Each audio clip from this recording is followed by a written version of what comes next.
beginning, the schism that arose between Candace Owens and the Daily Wire is, I think, so emblematic of the current schism on the far right that is being opened up by like pro and anti-Israel sentiment. You really see it kind of like falling, or probably groups falling away based on like their integration with this within the status quo. Like the more well-integrated Republicans, older boomers, evangelical Christians, uh, die-hard Fox News viewers, they're the ones who are going to continue to be on the pro-Israel side. They're the ones that, you know, watch Fox News. They're the ones that Ben Shapiro and like Tim Pool were largely courting.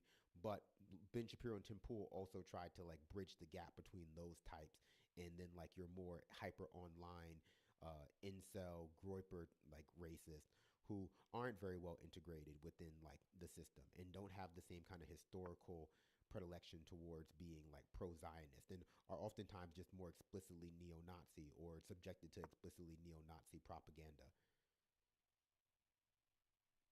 But yeah, let's keep going. I wanted to watch this other clip from a pastor from the West Bank.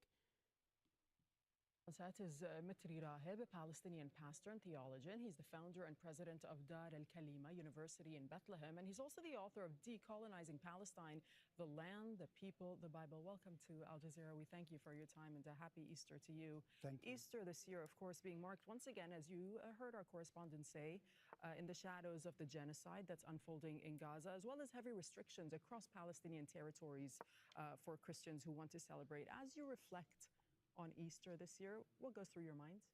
I mean, first of all, the Israeli restrictions this year has been maybe the toughest. Only 6,000 Christians were given permits to enter Jerusalem. And even the Christians inside the old city of Jerusalem were prevented from reaching the Church of the Resurrection. I myself, as a pastor, I don't have permit even to go to Jerusalem. So I cannot go there for the Holy Week. And you know, this Holy Week is the most important week for Christians. Yes. Imagine this on a right-wing news show. Imagine what they're going to say. Israelis are denying Christians the right to go worship Christ in Jerusalem. That's just what they're going to say, and they're going to let the inherent anti-Semitism within the American population fill in the blanks. And some of them will just explicitly say it. Some of them, like Stu Peters, will just come out and be like, and it's because they're Jewish. And the absence of real coverage from mainstream sources, the only sources that perhaps have the same amount of like overall viewership, just empower those people to like to say that stuff, to honestly and be believed. Throughout the year, because remember, Jesus was crucified and risen in Jerusalem, not in Rome and not in Wittenberg and not in Geneva and not in New York. It was all in Jerusalem. And the Palestinian Christian community, the community that has been there for 2,000 years, cannot go to celebrate where all of these happened. On the other side, the incitement on Palestinian Christians, clergy especially, have been on the rise. Israeli settlers attacking Christians, spitting at clergies inside Jerusalem. So 43 such incitement took place within this year alone.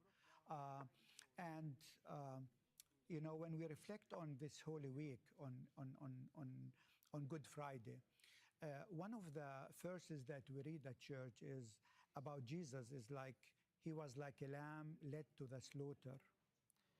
But when you hear this today as Palestinian Christians, you think it's our whole people Right. are being led to slaughter. We heard it from Gaza. Right. I mean, 3% of the Christian community in Gaza were murdered in Israeli airstrike. And so we are experiencing actually the vanishing of the Christian presence in Gaza. So yeah, it's just worth mentioning, although I thought it was probably apparent to what I was saying before, the Christians in Gaza, the Palestinian Christians, aren't being targeted because they're Christian. They're being targeted because they're Palestinian and they are currently occupied, or Armenian, but really because they occupy the land that Israel wants to spread out to. Like, this is manifest destiny, this is colonialism, this is ethnic cleansing, this is genocide, right? We know why they want that land.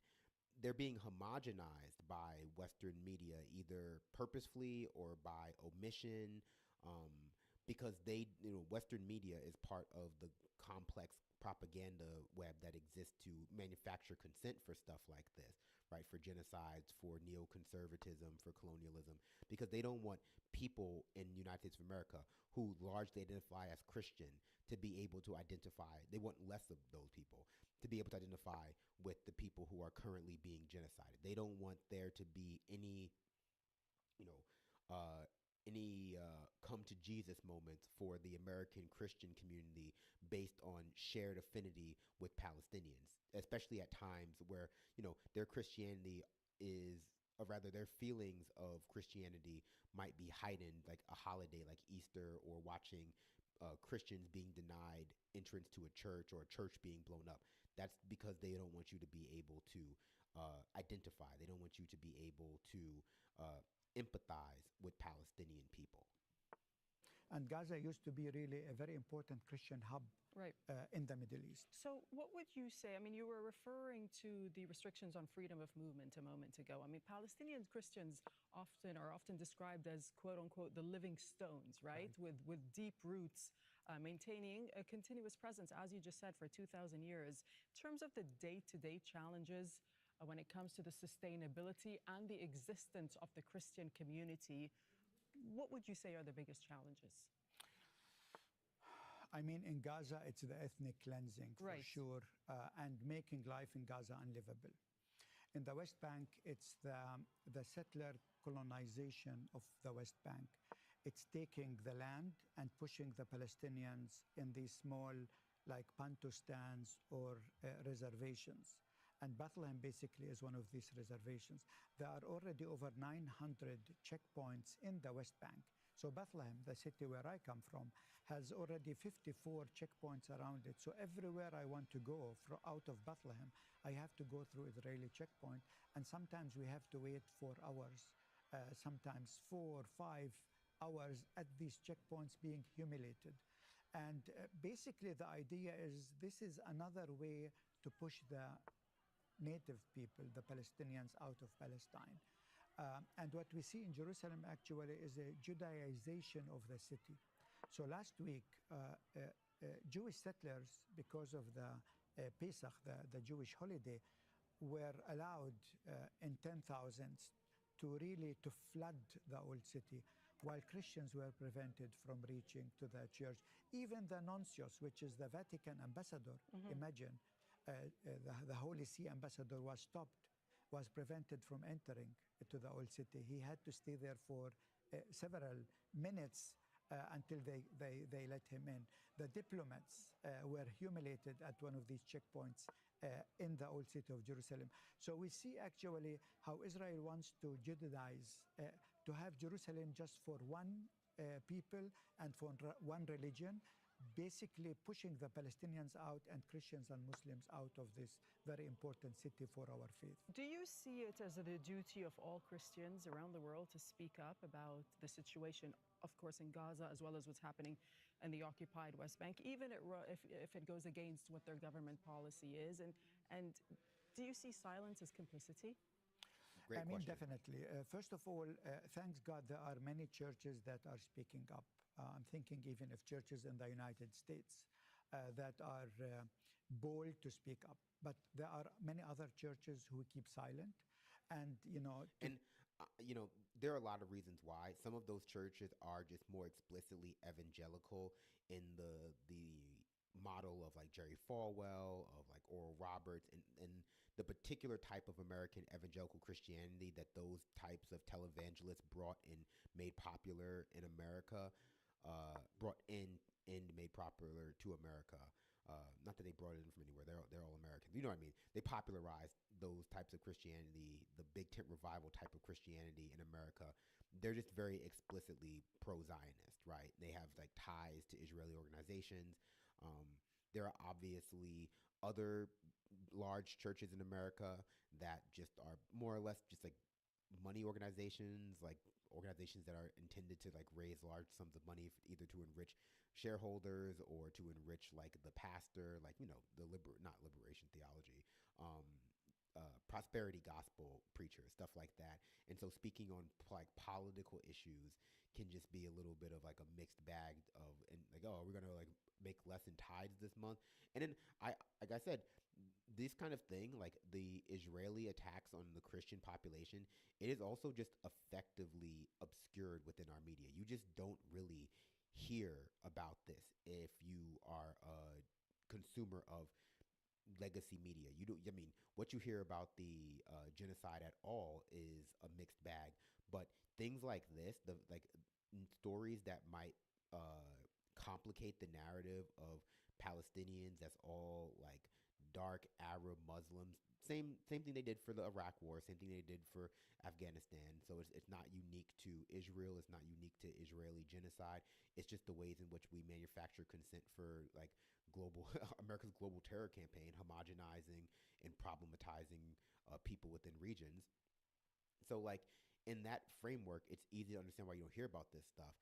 So like a lot of Christians in America probably just don't even know because they're also bad.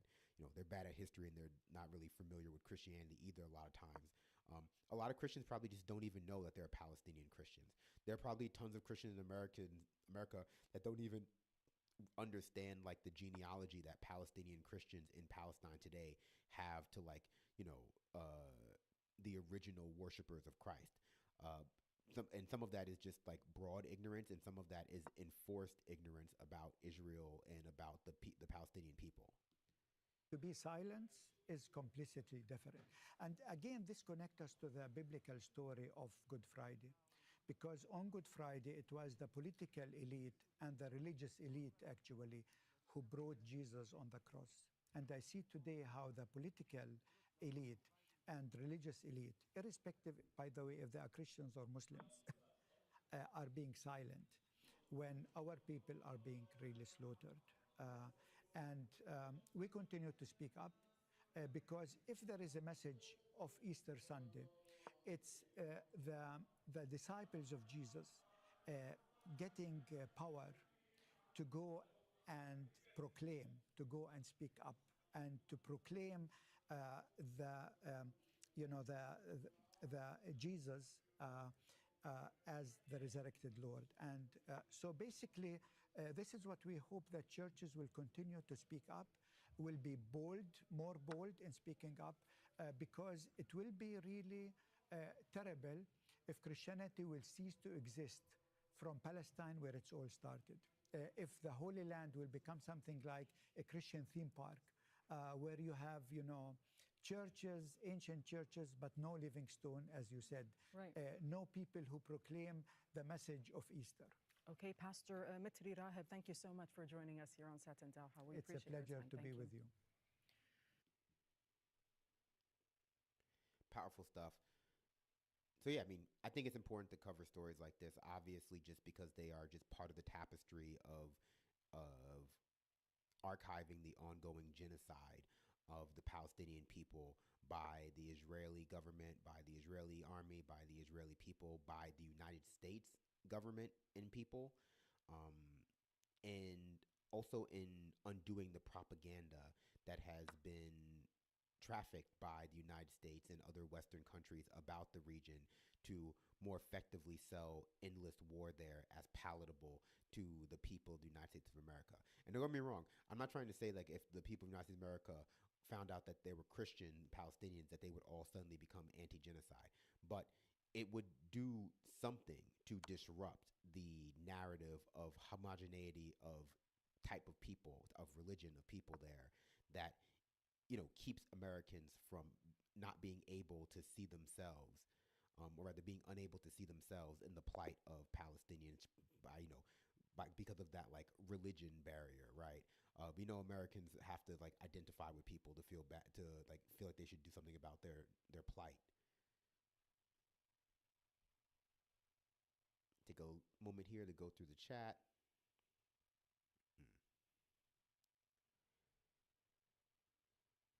Mushroom on YouTube said fertility cult rituals just don't hit like they used to. Well, you know, who has time and money for sex anymore?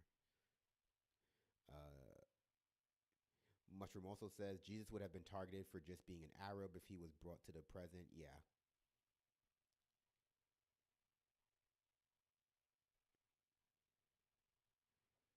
Adijeta on YouTube says Bethlehem is literally in Gaza. Yeah, but Christian Americans don't have some unique claim to not suffering from the same kind of historical and geopolitical illiteracy that like impacts the rest of Americans.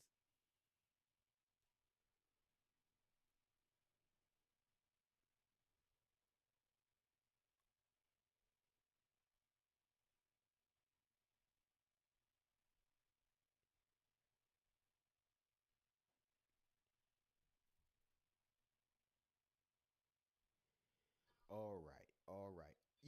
I do. I can't help but imagine though. I think I saw someone say this on Twitter. I can't remember who, so you'll have to forgive me for stealing someone else's point. But I have to imagine that Western powers like the United States of America are going to be trying their best to influence who becomes the new pope, in hope that he is, or rather, in hopes of ensuring that he is um, pro-Israel, or at least more pro-Israel, more pro-Israeli genocide of Palestinians than Pope Francis was.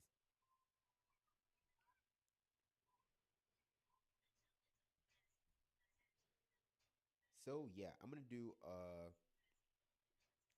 a hard pivot. We're gonna do a hard pivot to some of the new news. I don't know if you guys saw this, but Pete Hegseth, Secretary of Defense Pete Hegseth, um, womanizer, womanizer, and serial philanderer Pete Hegseth has had another leaking scandal at the Pentagon.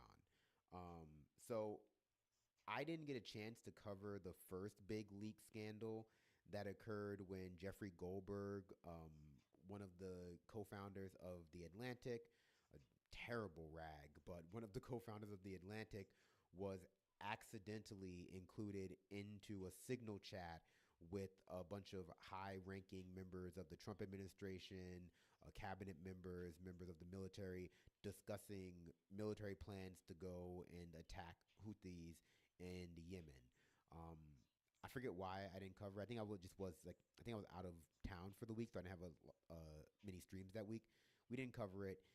The long and short of it is that they accidentally CC'd him into an email that he didn't belong in, with like war plans that they claimed in the aftermath of the scandal were not confidential or not like privy to any sort of like top secret status or whatever. Um, that doesn't seem to be the case. It doesn't seem to be true, but they testified to it in front of Congress. And by they, I mean Tulsi Gabbard and some other Trump officials. So if it's not true, nothing's going to happen as a result of that. But it doesn't matter. That happened. People, I guess, have sort of kind of forgotten about it. There was some in the intervening point between that leak and this one. I think some people were put on administrative leave for another unrelated leak, but sometime in the last 24 hours, there has been news of a new leak related to Pete Hegseth. So let's see what's going on. Multiple sources tell CNN Defense Secretary Pete Hegseth revealed attack plans for airstrikes on Houthi rebels in Yemen in another signal chat. This one included his wife, brother, and personal attorney. Now, this second signal chat is in addition to the one Hegseth used to communicate about military plans with cabinet officials last month that is now under investigation by the Defense Department's acting inspector general. I want to go straight to CNN's Kevin Liptak, who is at the White House, for more on this.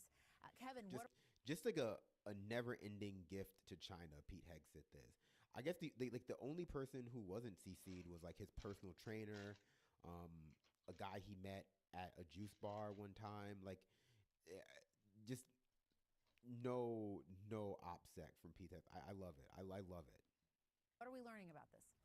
Yeah, and if this all sounds sort of reminiscent of that because it just happened, it just happened. Administration about a month ago, it should, because the Secretary of Defense, we are now learning, shared very similar details about the U.S. attack plans on the Houthi rebels in Yemen on a second signal group, and we understand that this included things like takeoff times for some of those fighter jets as they were preparing to strike those targets in Yemen. The big difference here is who comprised each of these signal groups. Because remember, that first time around, that group was created by the National Security Advisor, Mike Waltz. It was intended to coordinate this attack with members of the cabinet, officials who were in top national security positions in the administration, and he inadvertently included the journalist Jeffrey Goldberg. Whoopsie. This new signal group that we are just learning about this evening included some members of Pete Hegseth's inner circle who are, it's not clear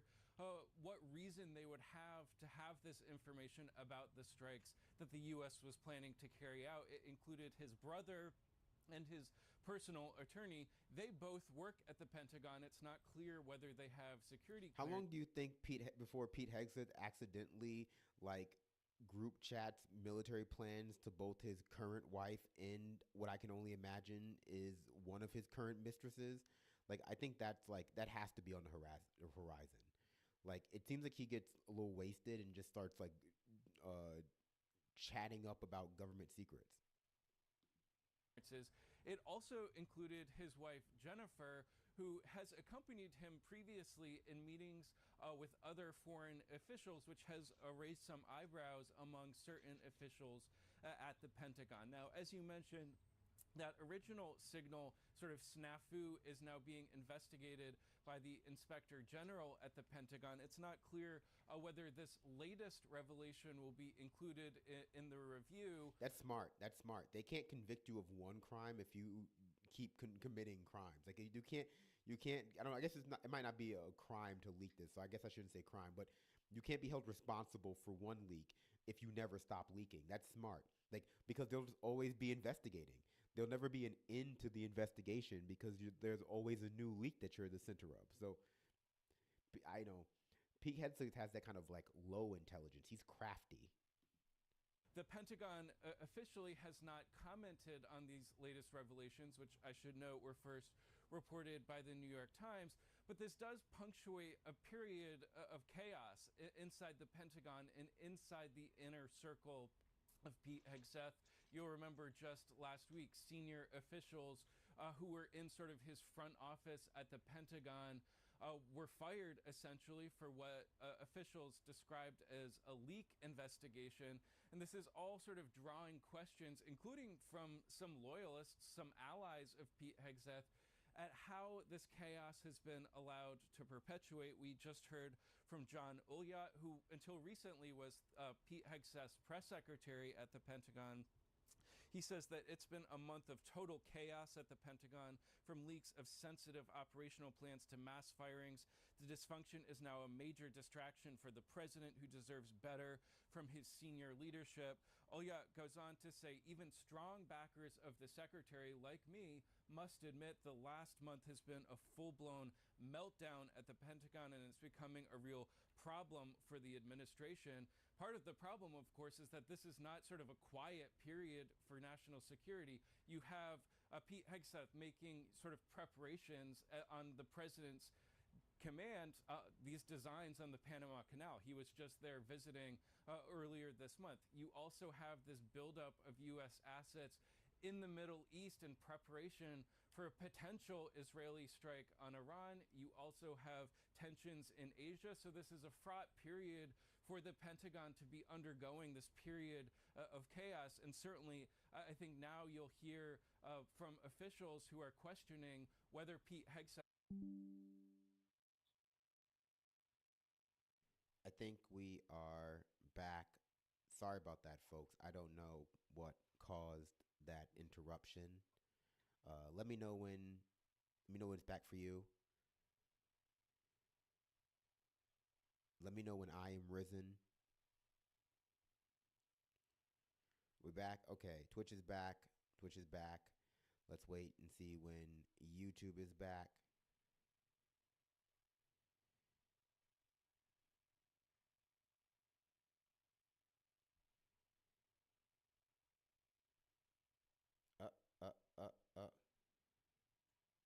Now audio's cutting off, or are you sure I'm not just stuttering? That happens. But I mean, I will say, I don't know where the video cut out for you, but you gotta give Trump this, like who would have thought that appointing like an alcoholic with a history of like infidelity and womanizing and maybe also embezzlement would have been a bad idea. Like, yeah, hindsight's 2020. Obviously, like it's easy to play like Monday morning quarterback. It's easy to play like post crucifixion Judas. Is that a thing? Is that like a is that like a euphemism for like criticizing way past the point of being helpful? Like I don't know. Like it's easy. It's easy to be that person who like after the alcoholic you appointed to be head of the Department of Defense or whatever, leaks multiple top secret classified pieces of information over unsecured channels to family, friends, personal attorney, like that girl he met at the bar who he's trying to impress. Like it's easy to point fingers after that's all happened and be like, I knew it would happen, but like, come on, like, whom's the monk us? Your military analyst and retired U.S. Air Force Colonel Whom's Cedric amongst Layton. us? Also with us, former Pentagon Deputy Press Secretary Sabrina Singh. Sabrina, I want to start first with you. Let's zoom out for a second. I want to get your thoughts just as you're hearing all of this information, this idea that there was a second signal chat where he was sharing this information about these strikes with people like his wife, his brother, his personal attorney, who don't have security clearances. What are you thinking as someone who stood at that podium at the Pentagon and knows how this information is typically handled? I mean, it's truly shocking. I think when I saw this reporting coming out from the New York Times at first, there was no question there were going to be more signal threads. Who started them? This one in particular was started by Pete Hegseth. And for him to add, his wife, his brother, his personal attorney, people that don't need access or need to know about classified information about operations involving the Houthis in any way. I mean, this is something that we would never do under a previous administration.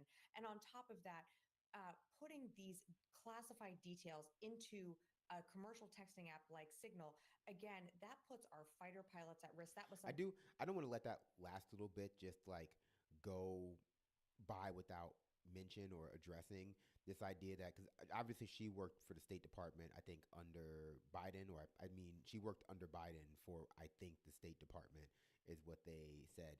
And I don't want there to be this kind of incredibly, and I don't want to say silly, but like I don't want the distinction between the Trump, or rather I don't want to let like Biden administration officials create this kind of like moral and intellectual distinction between themselves and the Trump administration when it comes to like bombing like citizens or bombing sovereign nations or like interfering with like another organization's attempt to interfere with our genocide. Like I don't want to let them frame it as though like there's like oh no, there is like the clumsy, chaotic, like bad way that Trump is doing it that includes tons of leaks and chaos at the Pentagon, even though that stuff is true, that it is happening, and there is a difference.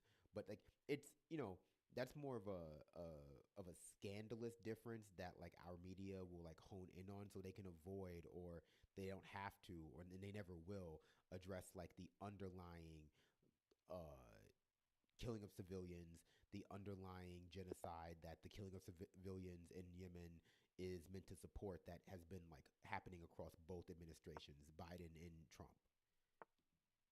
Something that certainly concerned me deeply when these texts were first exposed just a month ago.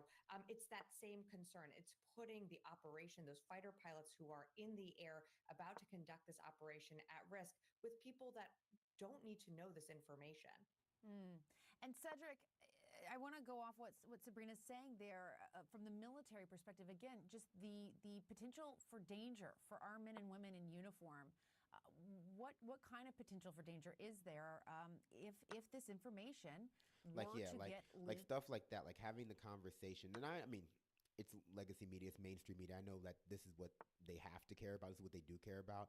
But like letting the conversation be about the way in which the Trump administration and Pete Hegseth handles top secret information about our genocide protection campaign, and the way in which it endangers American soldiers' lives, is like a way in which people are allowed to obscure the reality of what we're doing over there and just focus on the difference between the Trump and Biden administration's handling of like military operations. Let it be an issue of competence as opposed to an issue of like morality.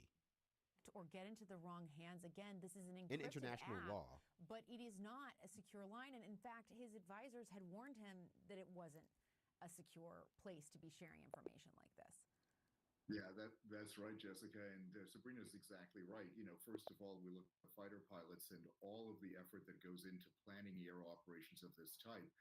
People don't realize if you're not involved in air operations, a lot of people don't understand that these are very complex operations.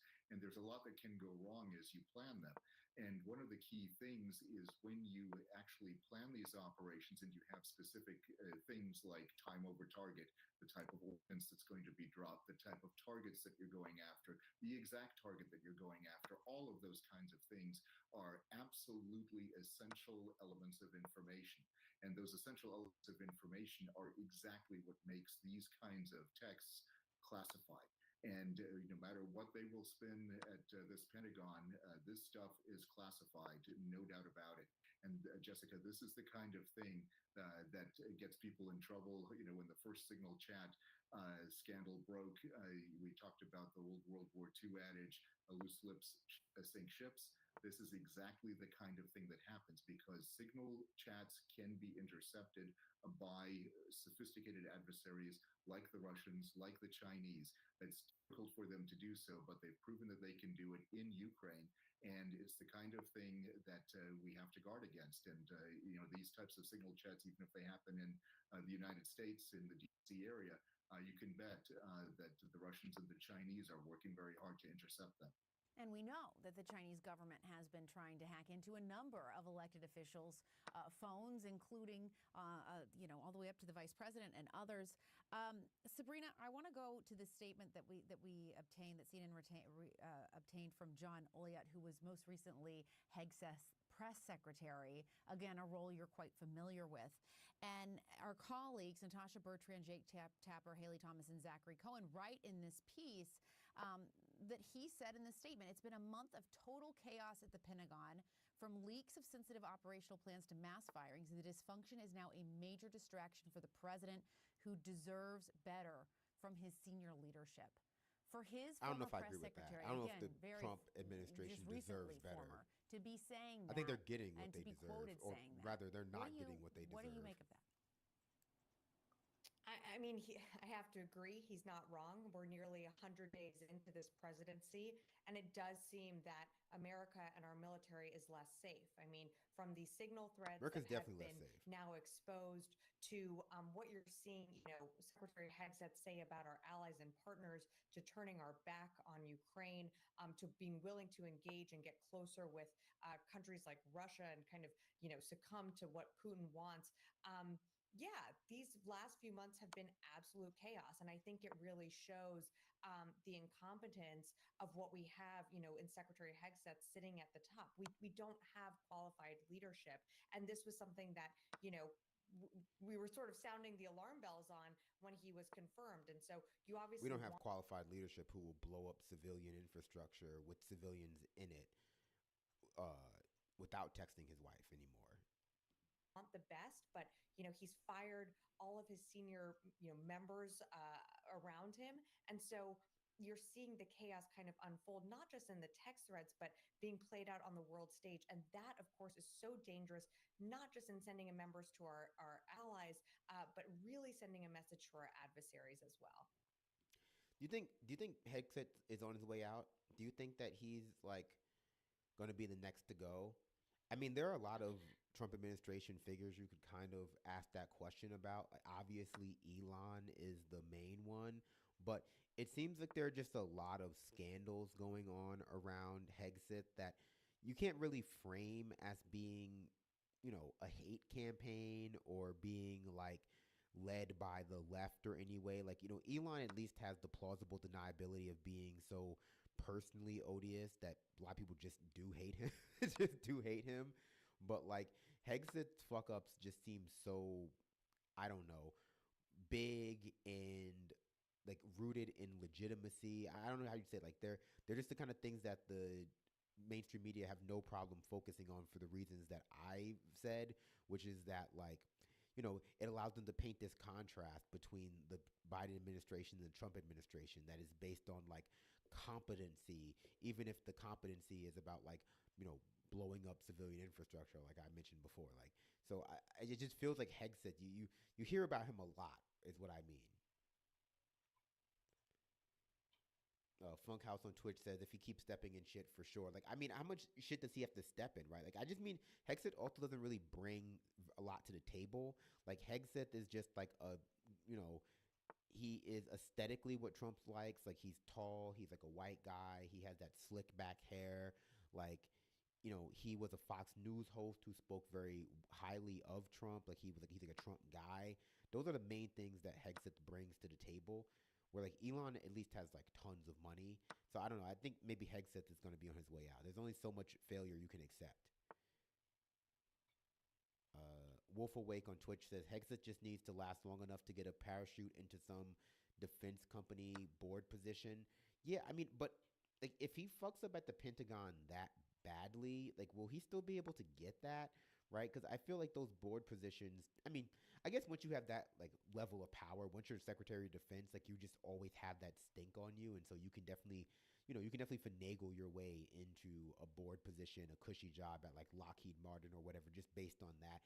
I just feel like he's messing up so badly. Are people gonna even want to deal with him once he's out? Like, are they gonna be able to deal with him without getting that like stink on him? But I mean, stink on them in terms of like how he had to like leave within months because he was constantly leaking information. They're gonna give him like a nickname. They're gonna be calling him like Leaky Hegseth, Leaky Pete, like Leaky Pete Hegseth, which is not what you want.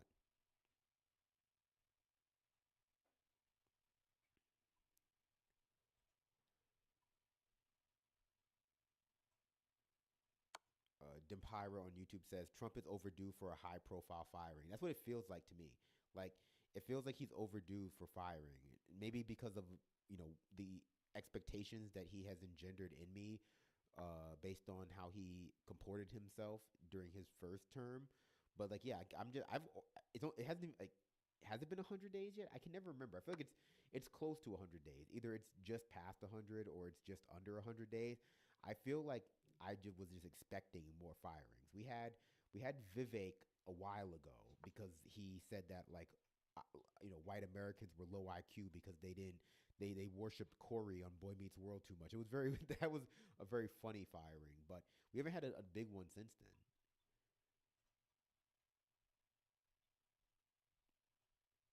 GRTE84 on Twitch says he's the weak link. Yeah, he is.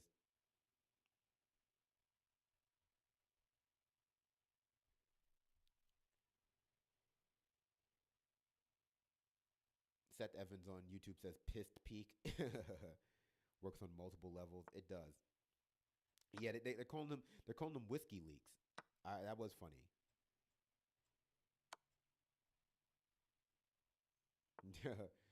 DUI hire Pete Hegseth. Yeah, that's okay. Well, that's all I have on Pete. I guess we got to start. I mean, I know Poly Market probably has this covered already, but we got to start like a Deadpool for like, or I guess a fire pool for who the next like high profile firing in the Trump administration is going to be. I think Pete Hegseth is like, you know, he's the like him and Elon are like the obvious answers. Yeah, Vivek is a loser. Like Vivek, I wasn't he running for like mayor of an Ohio city now? I remember he went on like one of those alpha male or incel or like gamer podcasts like with one of Andrew Tate's like minions. Like Andrew Tate has like a bunch of like little streamers that orbit around him like his like like he's Gru, and not just I'm not just saying that because his posture is like Gru from Despicable Me, but also he's like a villain. Like yeah, like he's like Gru, and then he has like a bunch of like little podcasters that orbit around him like those like satanic looking minions.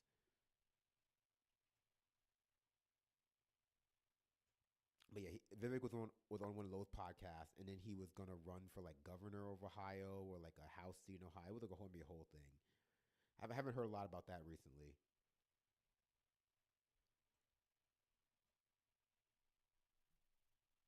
All right. All right, all right. So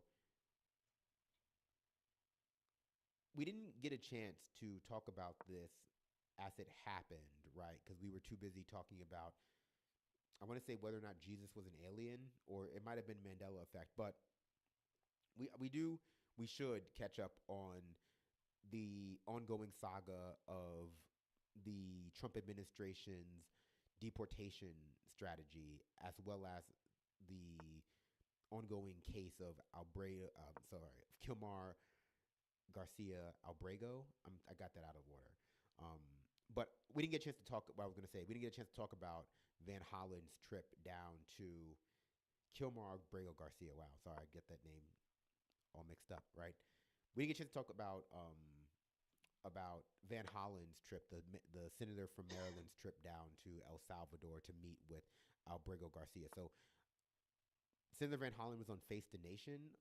I guess that would have been on Saturday, given Sunday was Easter.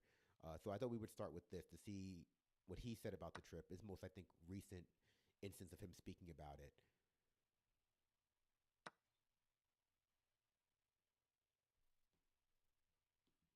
Maryland Democratic Senator Chris Van Hollen. Senator, thank you so much for joining us this morning. You're just back from El Salvador, and I want to pick up where we left off with Camilo, because the White House is using these new details to build its case that Abrego Garcia should stay where he is and not come back to the U.S. Your response? Well, Weijia, it's good to be with you.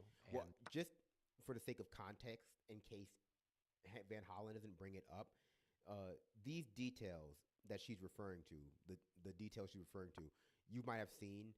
It's the restraining order that his wife had against him at some point in the past. That she's saying they worked through the issues that are related that restraining order. I have no reason not to believe her account of what happened with that.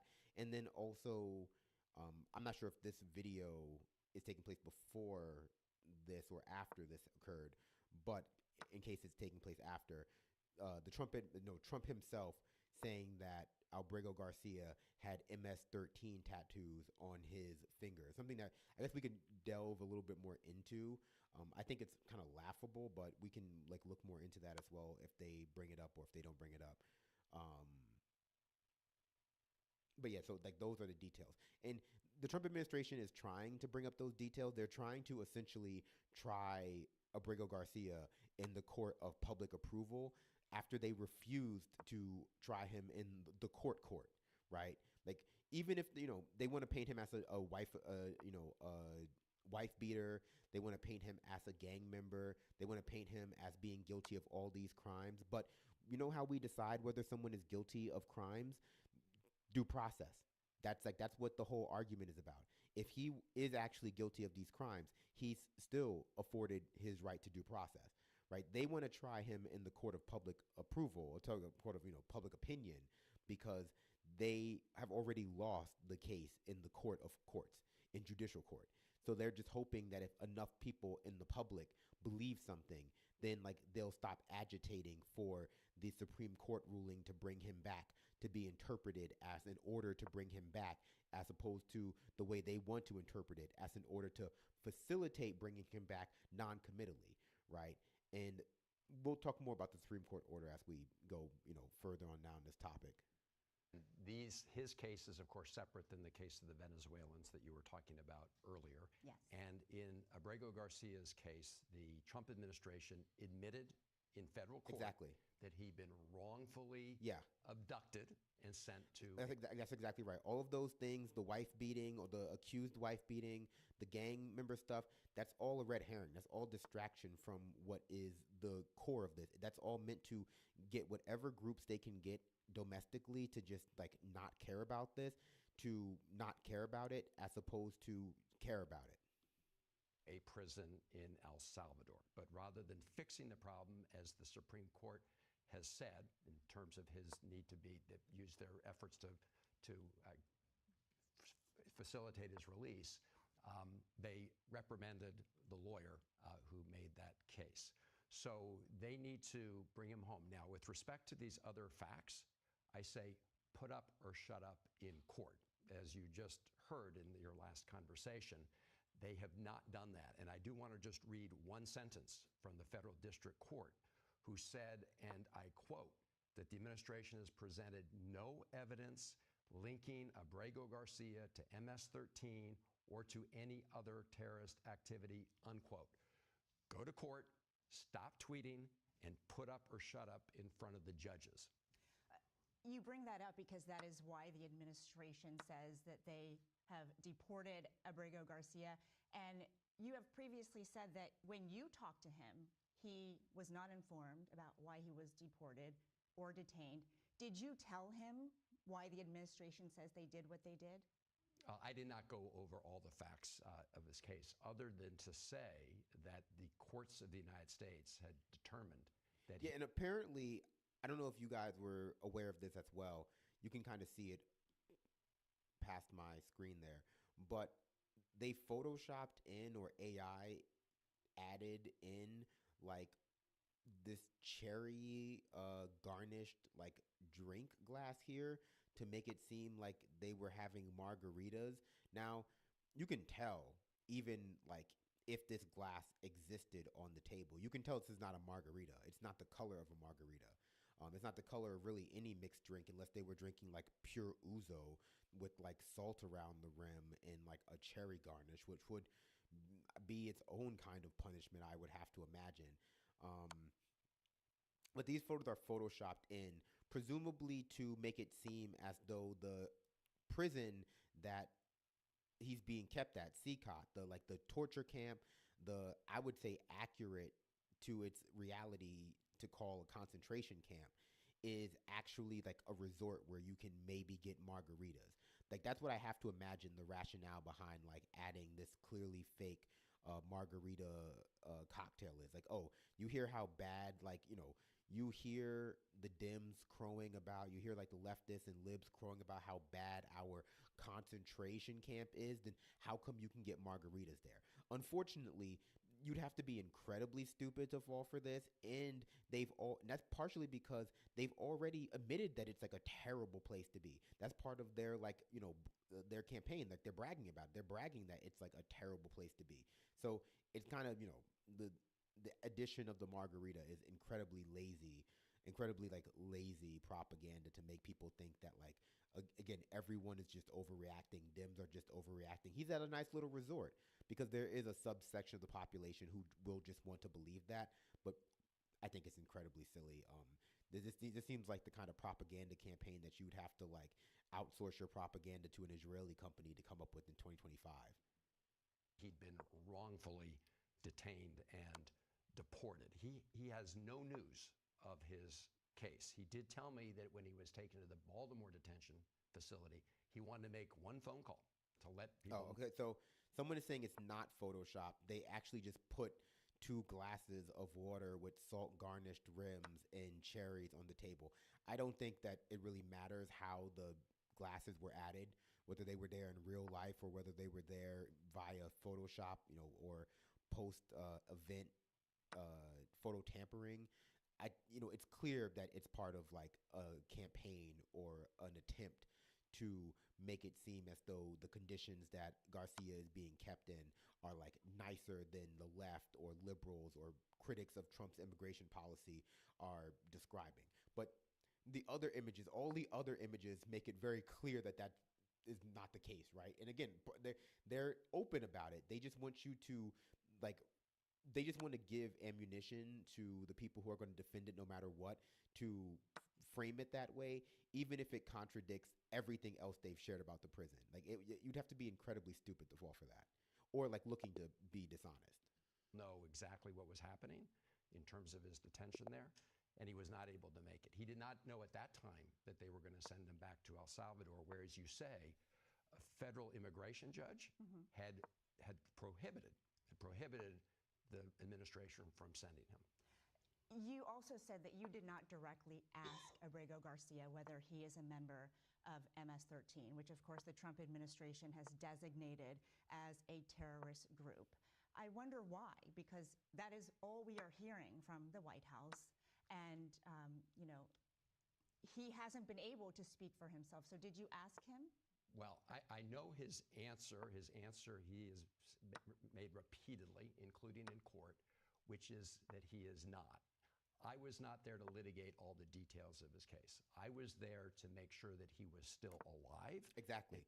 And that's a good point. Some people will think that like weakens the case, but those people just don't understand what the law is and how it needs to be followed in order for any of us to have rights. Like he was not tried as an MS-13 member and found to be guilty of being an MS-13 member with the punishment set by the court being deportation.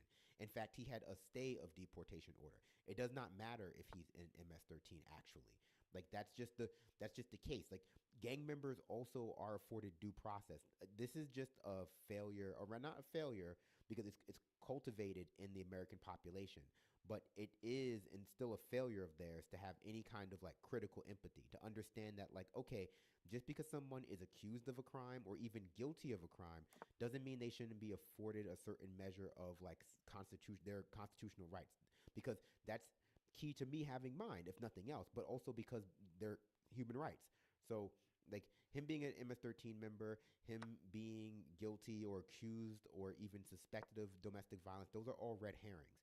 Because certainly we don't deport every person who's accused or suspected of domestic violence, because then we'd have to deport half of the police in America, right? So it, not even worth getting into. And check on his health. That's what I promised his wife and family that I would try to do. And that is what I did. Since he was deported, there have been a lot of questions about his welfare and where exactly he is. And you broke the news that he is no longer at CCOT, the maximum security prison, but rather transferred. Do you know why he was transferred and how long he'll stay at this less restrictive prison? I don't know why he was transferred. I mean, CCOT was a traumatizing experience, as was being sort of abducted from the United States illegally without knowing. He was probably transferred because like all eyes are on him in this particular incident. Cause I'm not aware of the other almost 300 Venezuelan prisoners that were sent down there by the Trump administration as being transferred.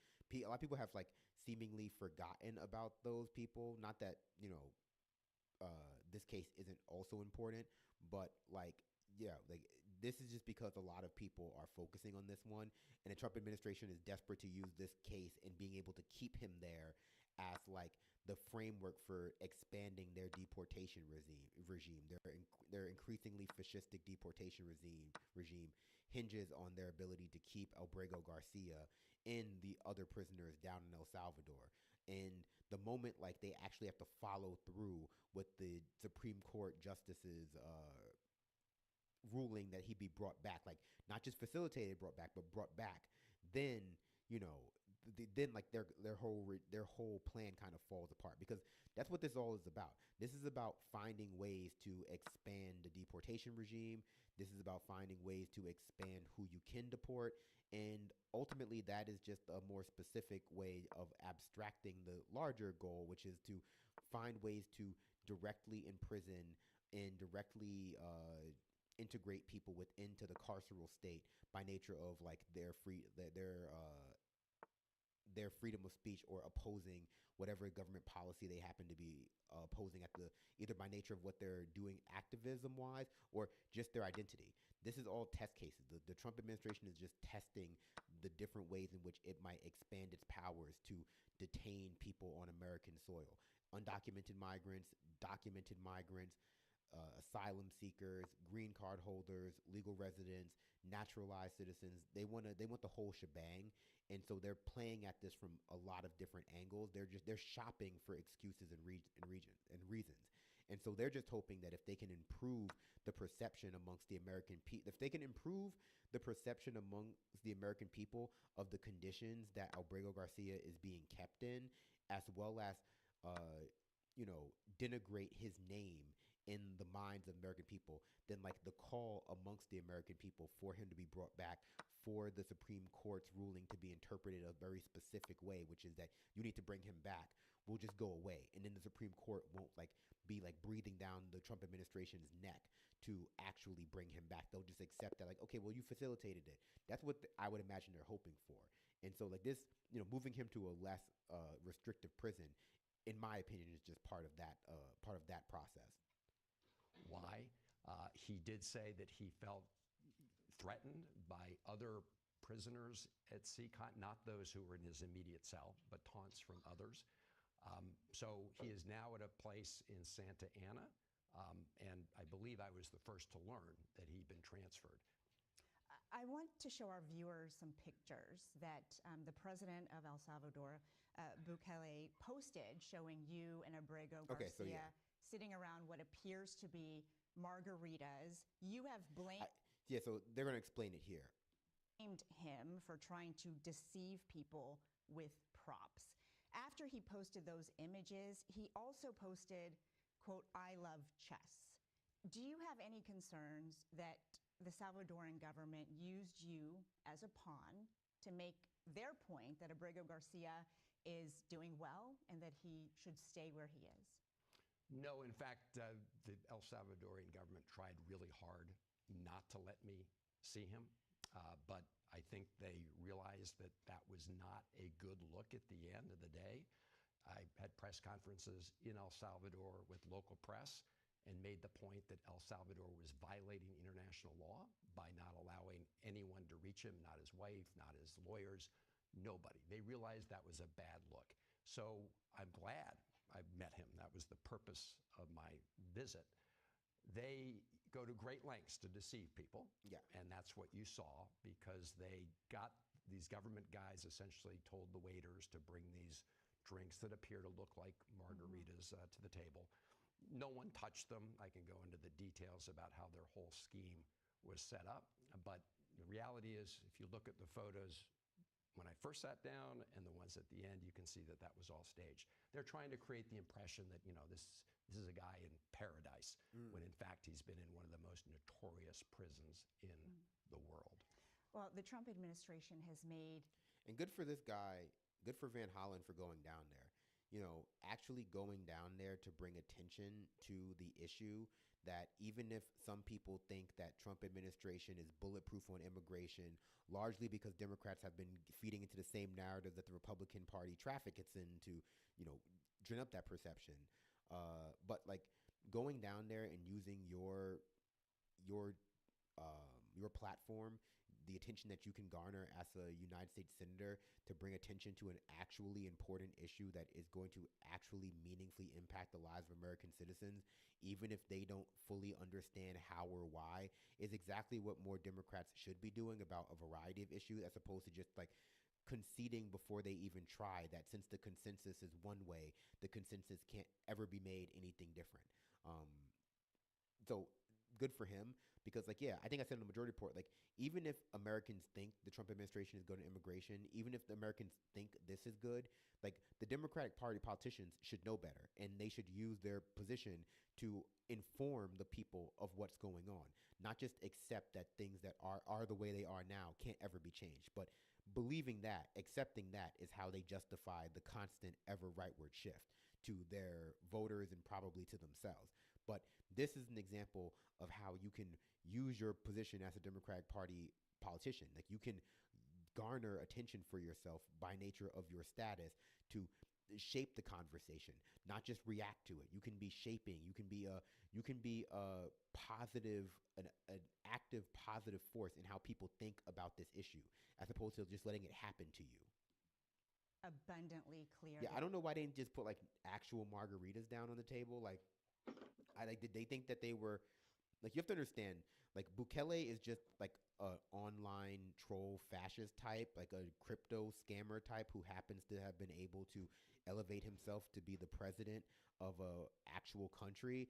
And so it's hard to fully understand why he makes the decisions he makes, because those types of people are always engaging in some kind of internal battle with themselves. In terms of how to decide, should they be trolling? Should they be serious? Stuff like that.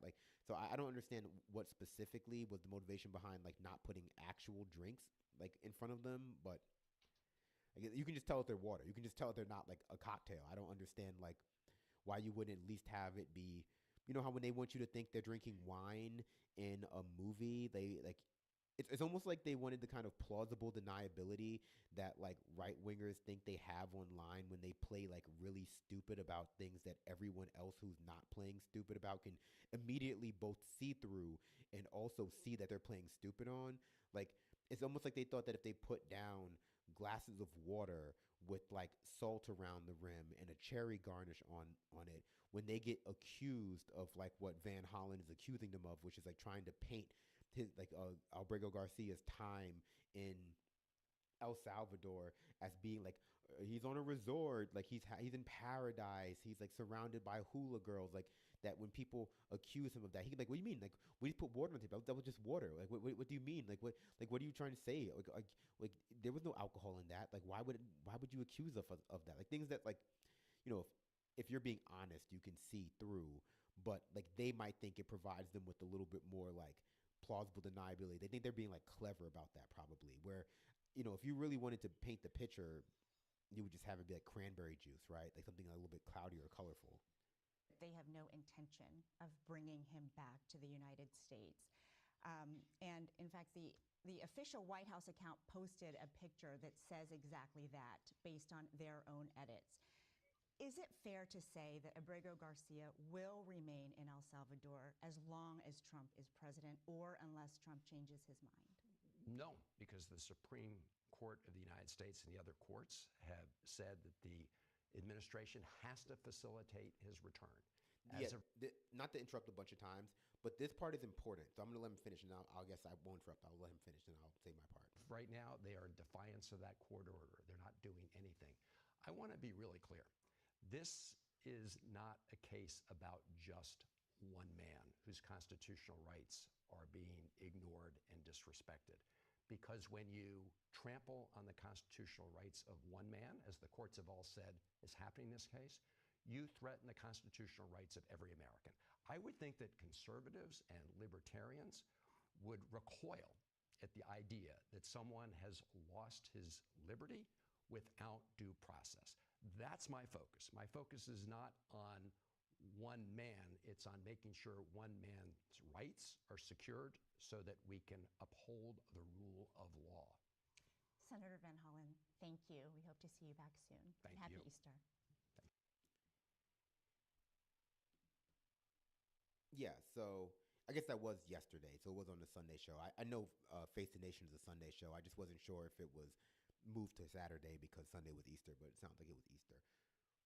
My point that I was going to make is, or was, about Van Hollen's point there, which is that like Trump is in violation of the Supreme Court order, but Trump is going to try to spin it like he did from the beginning, that the Supreme Court's order does not say he has to get Albrego Garcia back to America, just that he has to facilitate getting him back to America, which can be interpreted a number of ways, right? In some sense, I think the Supreme Court like chose that language to allow for a measure of plausible deniability on their part when it comes to Trump not following through on the order, or their ability to allow for Abrego Garcia to be left in El Salvador without it looking like they are going back on their order. And by that I mean, when you say facilitate, you can interpret it a lot of ways.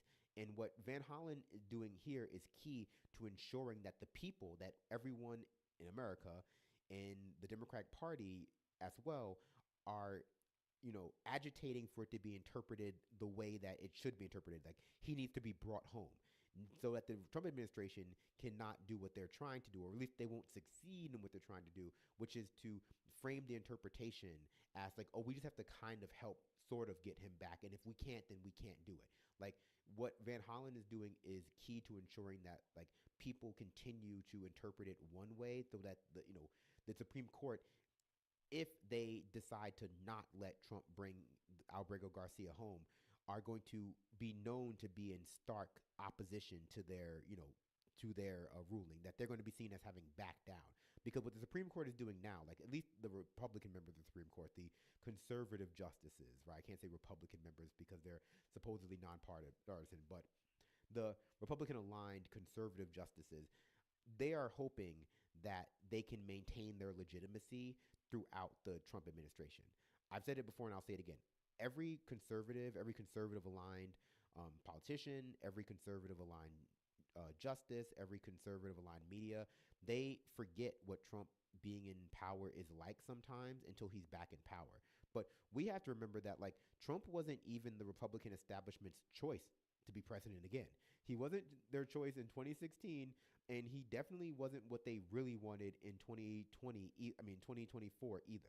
Like a lot of people were getting behind DeSantis, a lot of people were getting behind Nikki Haley, a lot of people were getting behind any number of like more traditional Republican figures because they understand instinctually, but also because of experience, that Trump is good for Trump, and Trump can be good for like fundraising, and Trump can be maybe good if you're trying to get into office and you don't have a name built for yourself already. But Trump is bad if you are already in office and you're in like a purplish or like light red district, and you're not ingratiated into his inner circle. And so the justices, the elected Republicans around the country who aren't like full on MAGA, they are trying to maintain their position past the Trump administration. They are not laboring under the illusion that Trump will be president forever.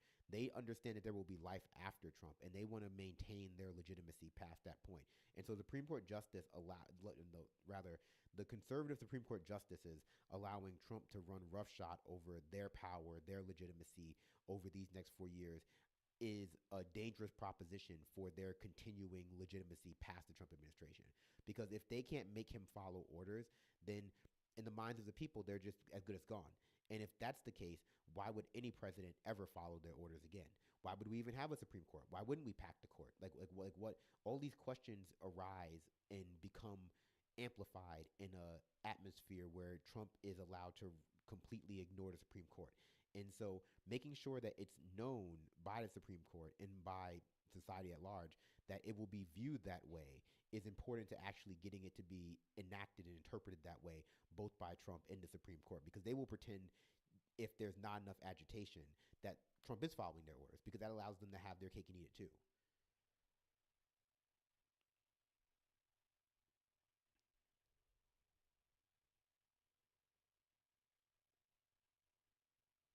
Allegra Count on YouTube says, contrary to the talking points, I think it may be good that this conversation is taking place around a questionable test case because it highlights that these constitutional rights are for everyone.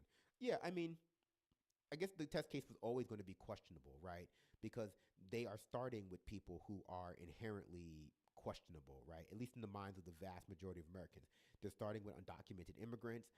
They're starting with documented immigrants who have spoken out against Israel, so that makes them questionable within our status quo pro-Israel society. They're starting with documented immigrants who may have some, in their case file, some mention of MS-13. They're starting with those people for this reason. And sticking up for those people is important, like you're saying, so that it doesn't continue to spread to people who have, let's say, less questionable identities, less questionable labels attached to their files. Del Sol Verde on YouTube says, they turn to slander because they are stuck at the bottom of the physiological pyramid of human emotions. They never progress out of shame, fear, hatred, anger, etc., etc.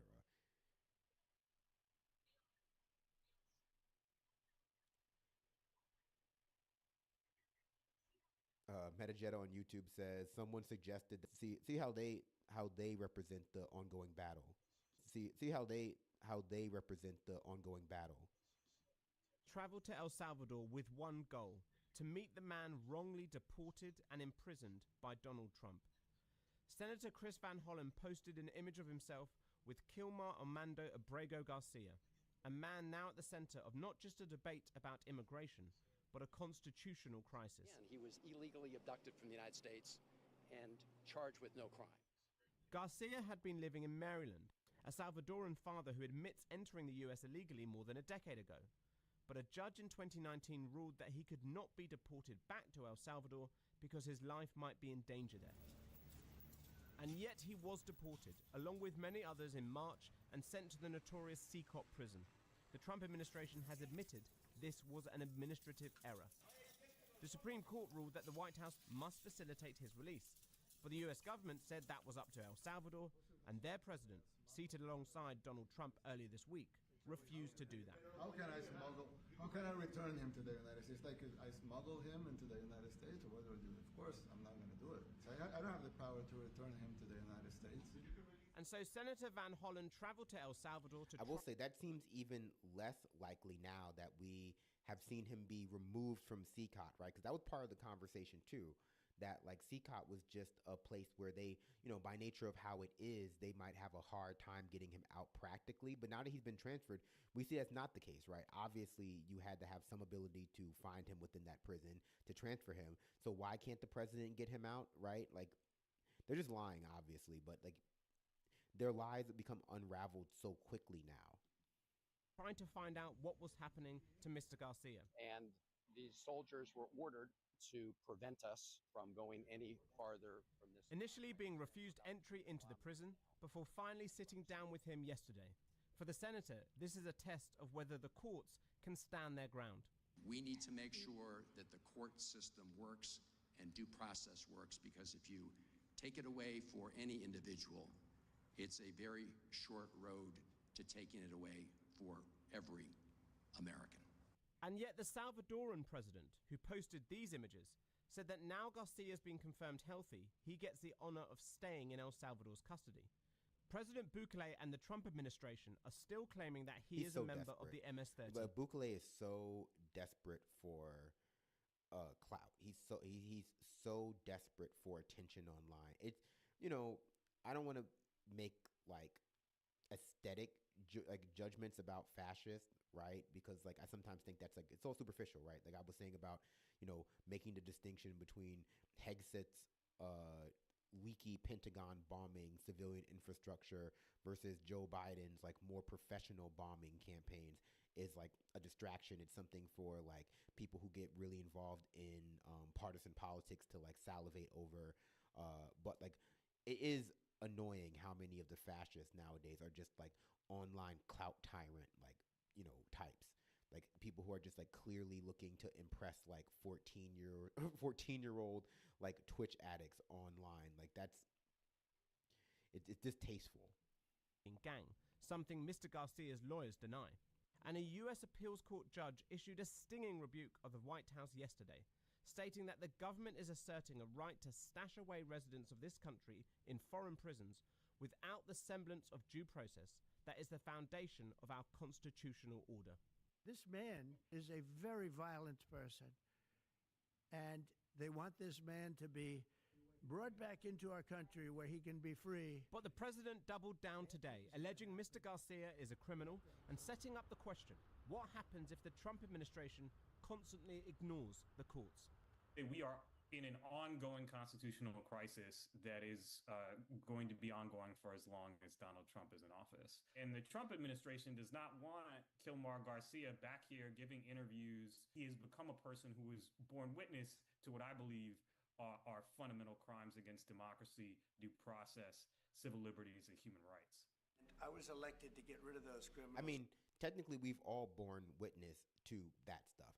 Like, Kilmar Abrego Garcia's treatment at CCOT is not the defining characteristic of the constitutional crisis that we're experiencing.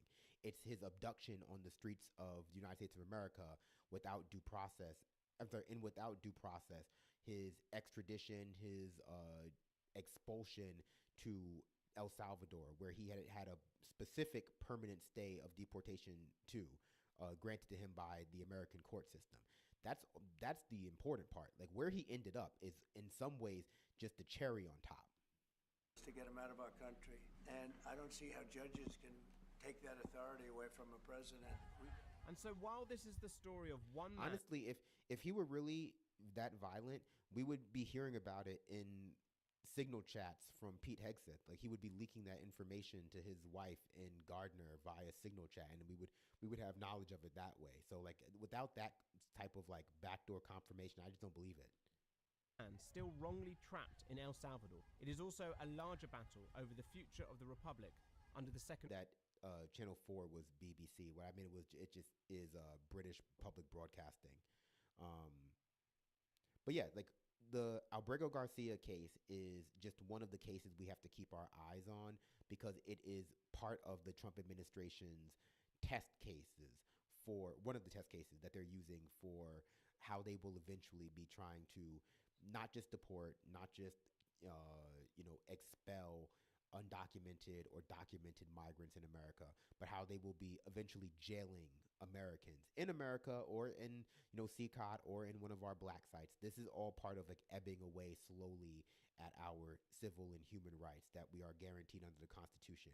And we have to inform the vast majority of Americans, like Chris Van Hollen is doing, that you may not with your rights. If he doesn't have rights, you don't have rights either. But that's that is a hard thing to do to them. I mean, it's a hard case to make to Americans because they have decades of propaganda telling them otherwise. And it's not just coming from Republicans. It's not just coming from right-wing sources. It sometimes comes from the mouth of Joe Biden himself. It sometimes comes from the mouths in commercials of Democrats themselves. And so, like, they just now have to work against their own narratives now to like ensure that people understand that these rights are valuable, even if you do think that people are, violent migrants.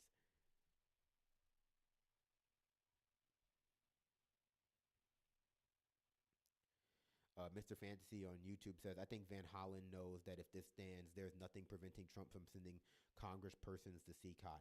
I mean, it's personal. It could be personal preservation, or self-preservation. Like, it is self-preservation for every single one of us, right? Like, making sure that Trump can't do this to Alberto Garcia is ensuring that he can't do it to the rest of us, or at least helping to ensure he can't do it to the rest of us.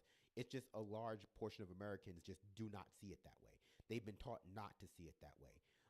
And so you have to teach them to have empathy for other people first, and then teach them what that empathy means in this particular circumstance, or what that lack of empathy would mean for them in this particular circumstance, which is like, way harder than just trying to explain to them how he's violated the Constitution.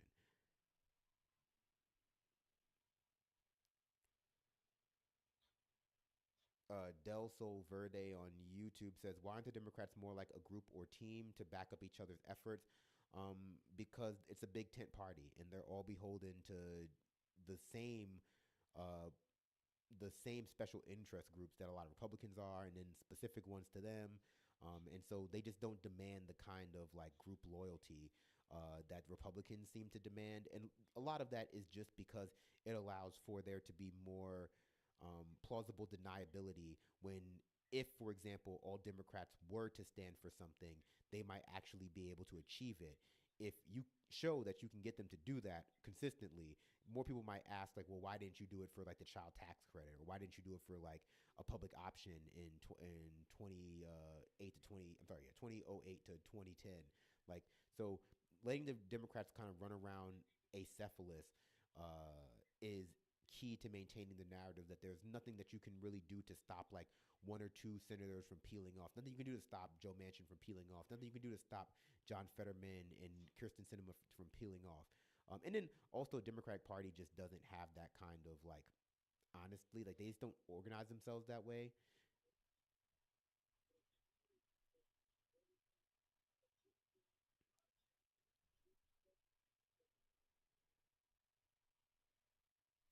But speaking of the Supreme Court, I think we should also talk about the other news coming out of the Supreme Court, the other ruling coming out of the Supreme Court about Trump deportations, specifically his usage of the Alien Enemies Act to deport people out of the United States of America. So this is more related to the Venezuelans who were, I think, the 290 something Venezuelans who were deported because, again, they were also kidnapped and expelled with no due process, no evidence of crimes other than like possibly being in the country undocumented, but they're facing the same kind of smear campaign that Abrego Garcia is facing, being smeared as part of a Tren de Aragua, a Venezuelan gang.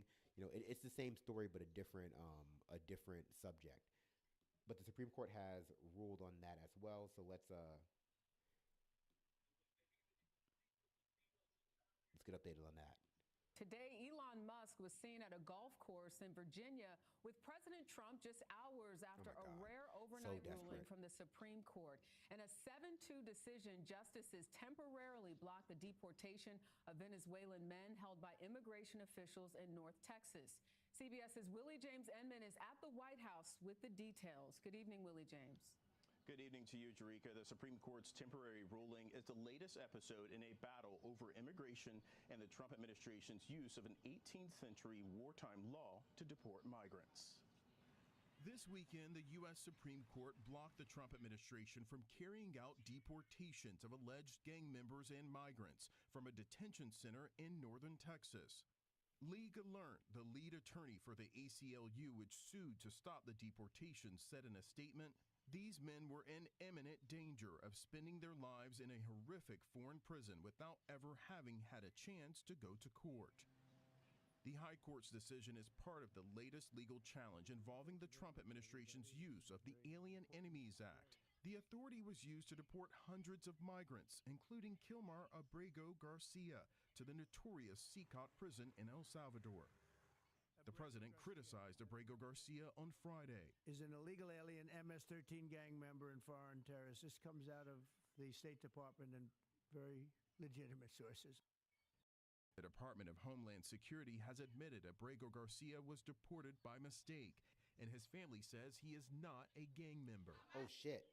He's not a gang member, but he is rocking... Garcia was deported by mistake, and he is rocking that Terrence Howard on PBD fit. He got the hat, he got the hoodie on, he has like the little string under the neck, like shit. Like Terrence Howard really is a trendsetter. He says he is not a gang member. Maryland Democratic Senator Chris Van Hollen met with Abrego Garcia and says he should be allowed to come back to the U.S. to plead his case in court. The Trump administration is asserting a right to stash away residents of this country in foreign prisons without the semblance of due process. Yeah, he's being kept in El Salvador in prison. It's not like he was tried of a crime in El Salvador either. The White House claims the migrants in detention are Venezuelan gang members. Now, in a statement, the press secretary says, "We are confident in the lawfulness of the administration's actions and in ultimately prevailing against an onslaught of meritless litigation." Jerika? All right, Willie James Enman at the White House. Thank you. They are definitely not convinced of the lawfulness of their actions. They are shopping around for legal justifications for doing stuff like this. It seems like they've had the most success with the the documented and semi-documented and what's I'm looking for? Temporarily documented migrants that are being sent away under like whatever umbrella powers that Secretary Rubio has to allow him to like rescind a resident status of like student visas and like permanent residence. But these sorts of things are becoming like, more subject to challenges as well.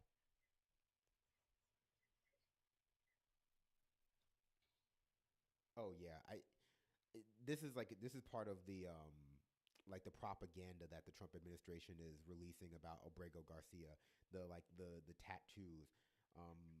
Should we watch a little bit about the tattoos? And again, in my opinion, it doesn't matter. We have a mechanism for determining stuff like this. It's called a court. If you think he's in MS-13, that's fine. He's still entitled to be, he's still entitled to due process within our system. So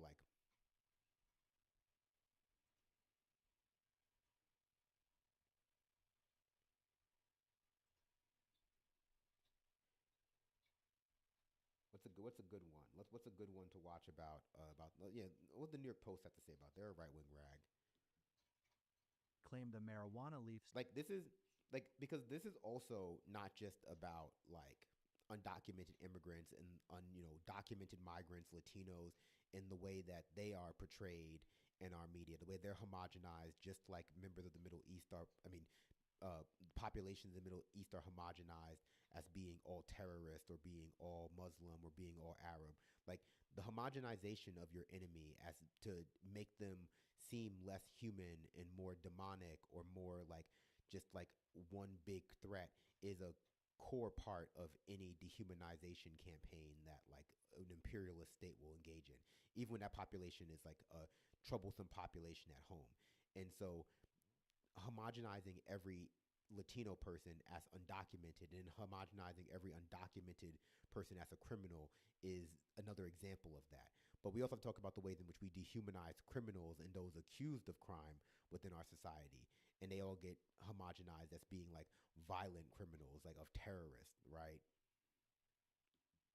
Wild conspiracy theories are swirling that Kilmar Abrego Garcia's tattoos are related to the notorious gang MS-13. Yeah. Speculation surged on social media following his April 17th meeting with Maryland Senator Chris Van Hollen in El Salvador. Online sleuths quickly zeroed in on Abrego Garcia's finger ink.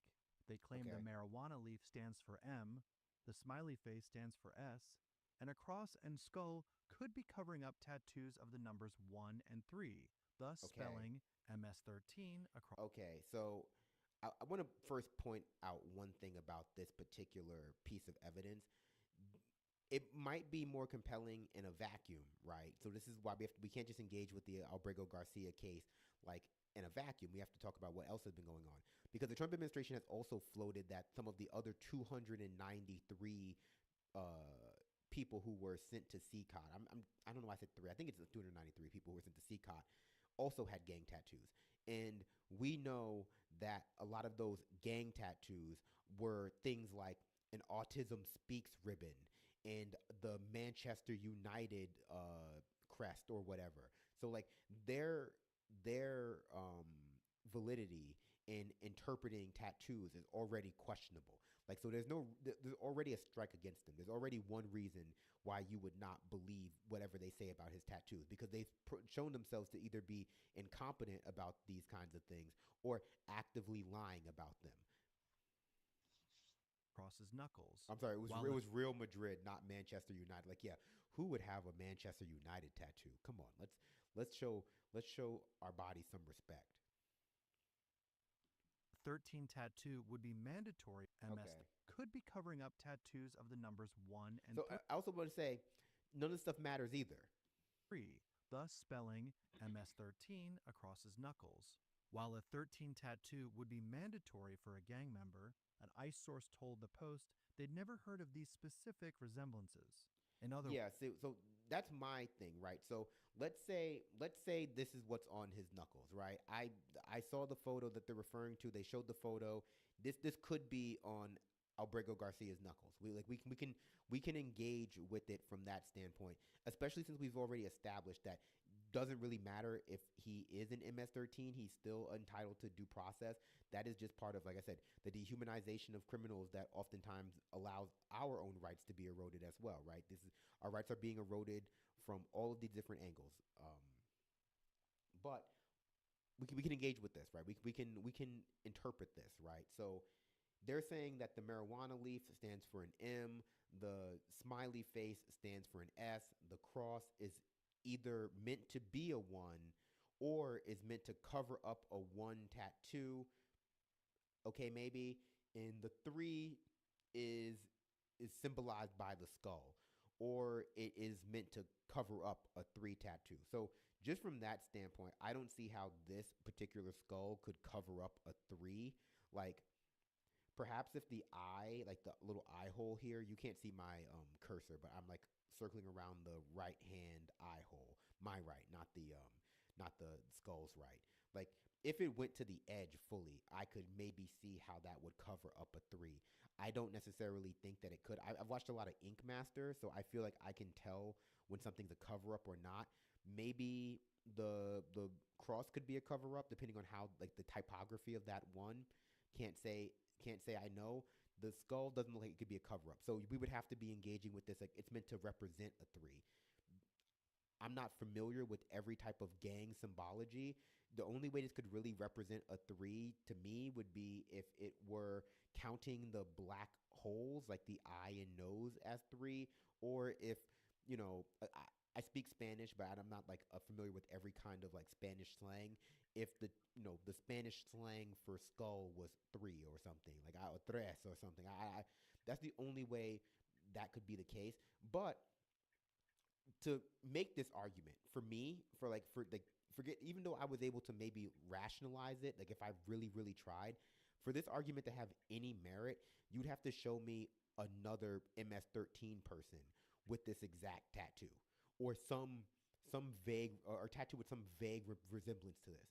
Like, you can't just tell me that like Albrego Garcia invented his own like MS-13 like code on his knuckles, like his own like national treasure, his own like rebus puzzle on his knuckles to do MS-13, and no other MS-13 member has this kind of thing. That would be like that would be just too hard for me to believe. An ICE source told the Post they'd never heard of these specific resemblances. In other words, a pot leaf, smiley face, skull, and cross could be just what they seem. That said, during the 29-year-old's recent arrest and deportation, he likes smoking weed. He likes Jesus. He is a happy guy, and he thinks skulls are cool, or maybe he has a skull. I don't know. Like, maybe he has a skull. Have you ever considered that? So, I mean, that is plausible deniability. I've heard way less plausible deniability. I've heard way less convincing plausible deniability from like right wingers online about like what they do and don't understand. So I don't see why that's not allowed. ICE agents said he had tattoos of skulls covering their eyes, ears, and mouth that represent ver, oír, y callar in Spanish, or see no evil, Can I see those hear tattoos? no evil, speak no evil.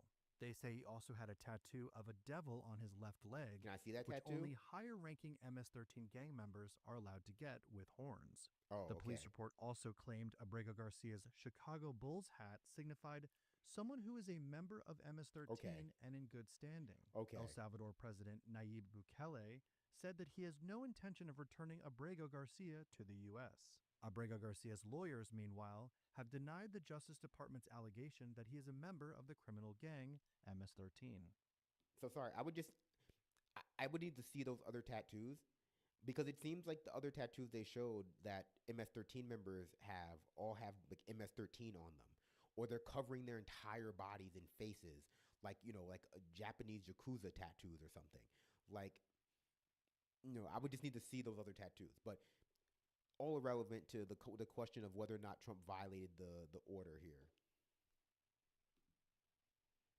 Let's see if we have any other.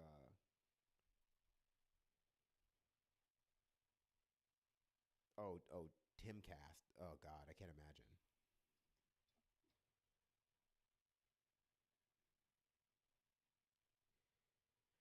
Marshal Georgi Zukov on Twitch says, "Can we call it an allegation if no legal action is pursued?"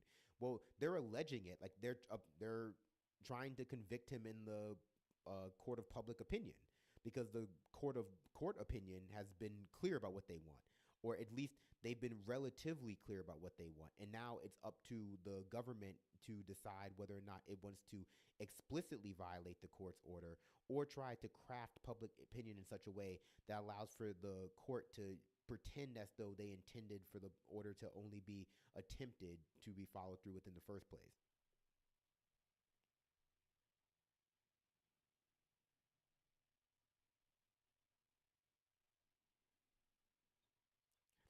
Like trying him in the court of public approval now, public opinion, whatever it's called now, I think it does have a purpose. The purpose is just to make sure that the public doesn't agitate in such a way that requires the Supreme Court to pretend that it initially meant the ruling to mean that Trump has to get him back. I think the Supreme Court's ruling was presented in such a way that will allow it plausible deniability, unless people agitate to a point where it becomes clear that it needs to be interpreted in the way that it should be interpreted in.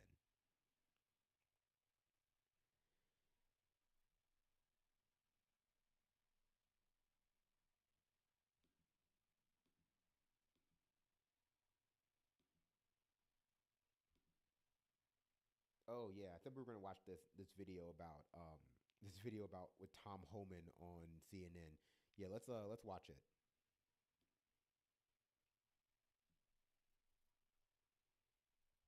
My source tonight has spent decades working on immigration enforcement, serving as a top ICE official under President Obama, and now serving as President Trump's border czar. Tom Homan, welcome back to the show. It's great to have you. We heard from President Trump today, essentially telling reporters, talk to the lawyers when he was asked about Judge Boasberg's ruling. that probable cause exists to hold officials in criminal contempt, potentially for violating his orders. Do you think that any of your colleagues have violated orders here? No, I don't. I think we follow the judge's order. I think we'll let that litigate in court. No, DOJ is fighting that in court, but I don't think we did anything wrong.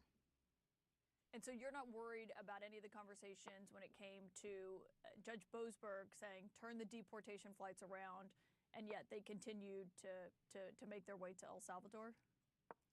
Trump doesn't get enough credit for appointing the first narcoleptic border czar, Tom Homan, and I think that's upsetting. We gotta give credit where credit's due. Well, I think the information shows those planes were already in the air in international water, as far as I know. So I don't think we did anything wrong. According to his written order, I think we did everything by the numbers. And Siri, you're not ultimately worried here that anyone will be held in contempt or anything like that as they continue this fact-finding investigation overall on this effort? No, I'm not concerned about it. I mean, fact-find all they want. I think the evidence is clear. I think DOJ's made a strong case, and we'll let it play out in court. I mean, as I sit here today talking to you, I don't think anybody in the administration did anything wrong. I don't think we've actually violated a court order. So we have two judges here. That's Judge Boasberg's ruling that we found yesterday that the president was asked about. The other judge here, the federal judge in Maryland, Judge Zinnes, has been criticizing the government this week for what she says is doing, quote, nothing to return Kilmar Abrego Garcia to the United States.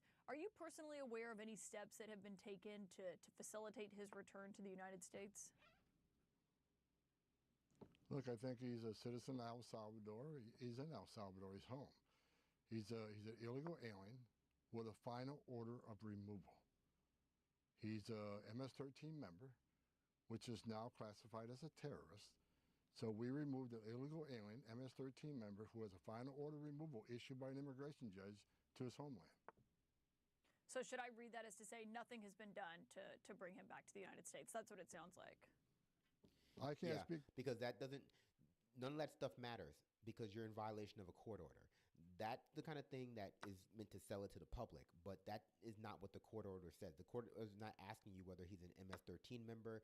It's not asking you whether he beat his wife. It's not asking you whether he's an undocumented immigrant. It's not asking you whether or not he's a citizen of El Salvador. It's telling you that you need to return him because you violated the stay of deportation to El Salvador that the court initially ruled on. So that everything you're saying is irrelevant. It's relevant to public opinion. It's relevant to ginning up support for having him deported. But you can only hope that doing that will prevent you from having to bring him back if people just stop demanding it enough. But what the court has ordered right now is very clear. Everybody in the administration, I can just tell you what my stance is. And I think we did the right thing. I think he's where he should be. And the order of withholding that everybody keeps talking about, order of withholding is you set aside because he's a designated terrorist, which order withholding is meaningless, I believe, according to the attorneys. And look, even if he came back, people think he's going to be released and go back to no, he's going to be detained. Why? And he's going to be removed as per the order of removal, either to El Salvador or another country. So this person has an order of removal. Do that then. He's seen 2 different immigration judges, and he's been ordered deported. And that's exactly what happened. I'm glad you brought that up because that withholding removal order essentially said the one place he can't go is El Salvador, where he's from. He claimed that he was concerned he could be persecuted if he was returned. Why not simply have him return to the U.S., detain him, and then deport him to a third country? Wouldn't that be in accordance with the law? I think we're in accordance with the law. I mean, I'm not an attorney. I'm not DOJ fighting this case. But my opinion, and the years I spent doing this job, he is now designated a terrorist. The withholding orders is set aside. And we got to remember, the withholding order was issued years ago. Things have changed. El Salvador is one of the safest countries in the region because of the steps President Bukele take. The gangs are no longer operating on the streets of Venezuela, in El Salvador. That's why he built that prison. So I don't think the gang danger that they once thought was there is even there anymore. So the situation has changed. It's much like temporary protection status, the TPS. That's only temporary. When the conditions in the country have changed, TPS can be ended and they can be removed to the country.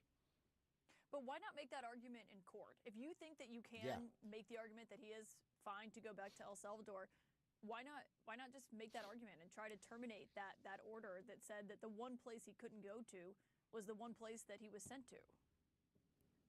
Look, again, I'm not litigating this case to the DOJ. I think DOJ is continuing to litigate the case, but I think we're in a good stance. I think we're in a good place.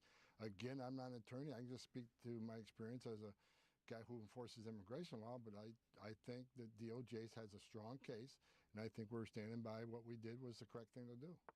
Has the Attorney General Pam Bondi, to your knowledge, attempted to revise that withholding removal order? I have not spoken to Pam Bondi about this. You mentioned the Justice Department. One thing that has been on my mind as we've been covering this is President Trump was in office in 2019 when an immigration judge granted this withholding removal status to Abrego Garcia. It was the Trump Justice Department then that decided not to appeal it or fight it. Do you believe that they should have here? Well, the conditions of the country are different now than they were back then. Maybe the condition of the country is one that the withholding made sense. I mean, I wasn't familiar with the case back in the first administration, but a lot of things could have changed since then. The condition of the country could change. The ruling could change. The facts of the case could change. I'm not familiar on the investigation, the removal from back in the Trump 45, but I'm sure DOJ is well aware of it, and they're litigating it as they seem appropriate. But are they litigating it? Because what we heard from the Attorney General essentially the other day was that it's out of their hands to have him return to the United States, that it's up to the president of El Salvador. Well, that's a question for Pam Bondi. DOJ has their mission. I have my mission. That's a question for her. But you are someone who's worked in immigration for decades, and you have a view here that you believe that this was the right move ultimately to have him sent here.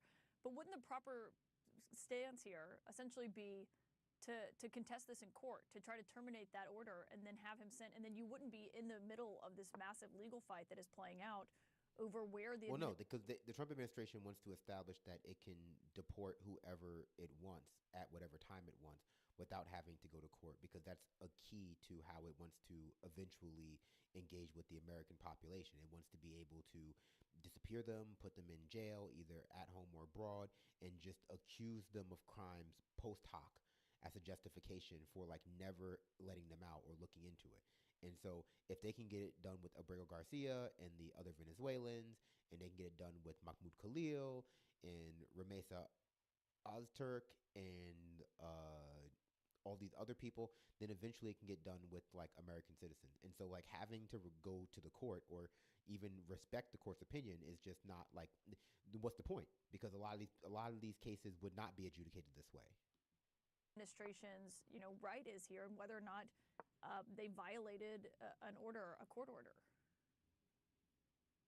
I don't think they violated court order. I think we did the right thing. Well, they definitely violated the court order. I think it's been litigated by DOJ. See, that's just such a stupid talking point, because they definitely violated the court order. You're just saying that you think it's good. You think it's good that they violated the court order, and that had they decided to challenge it in court, they might have been able to get it overturned. But they didn't do any of that stuff. But they definitely violated the court order, if only because they sent him to the one country that they said that they were not allowed to send him to.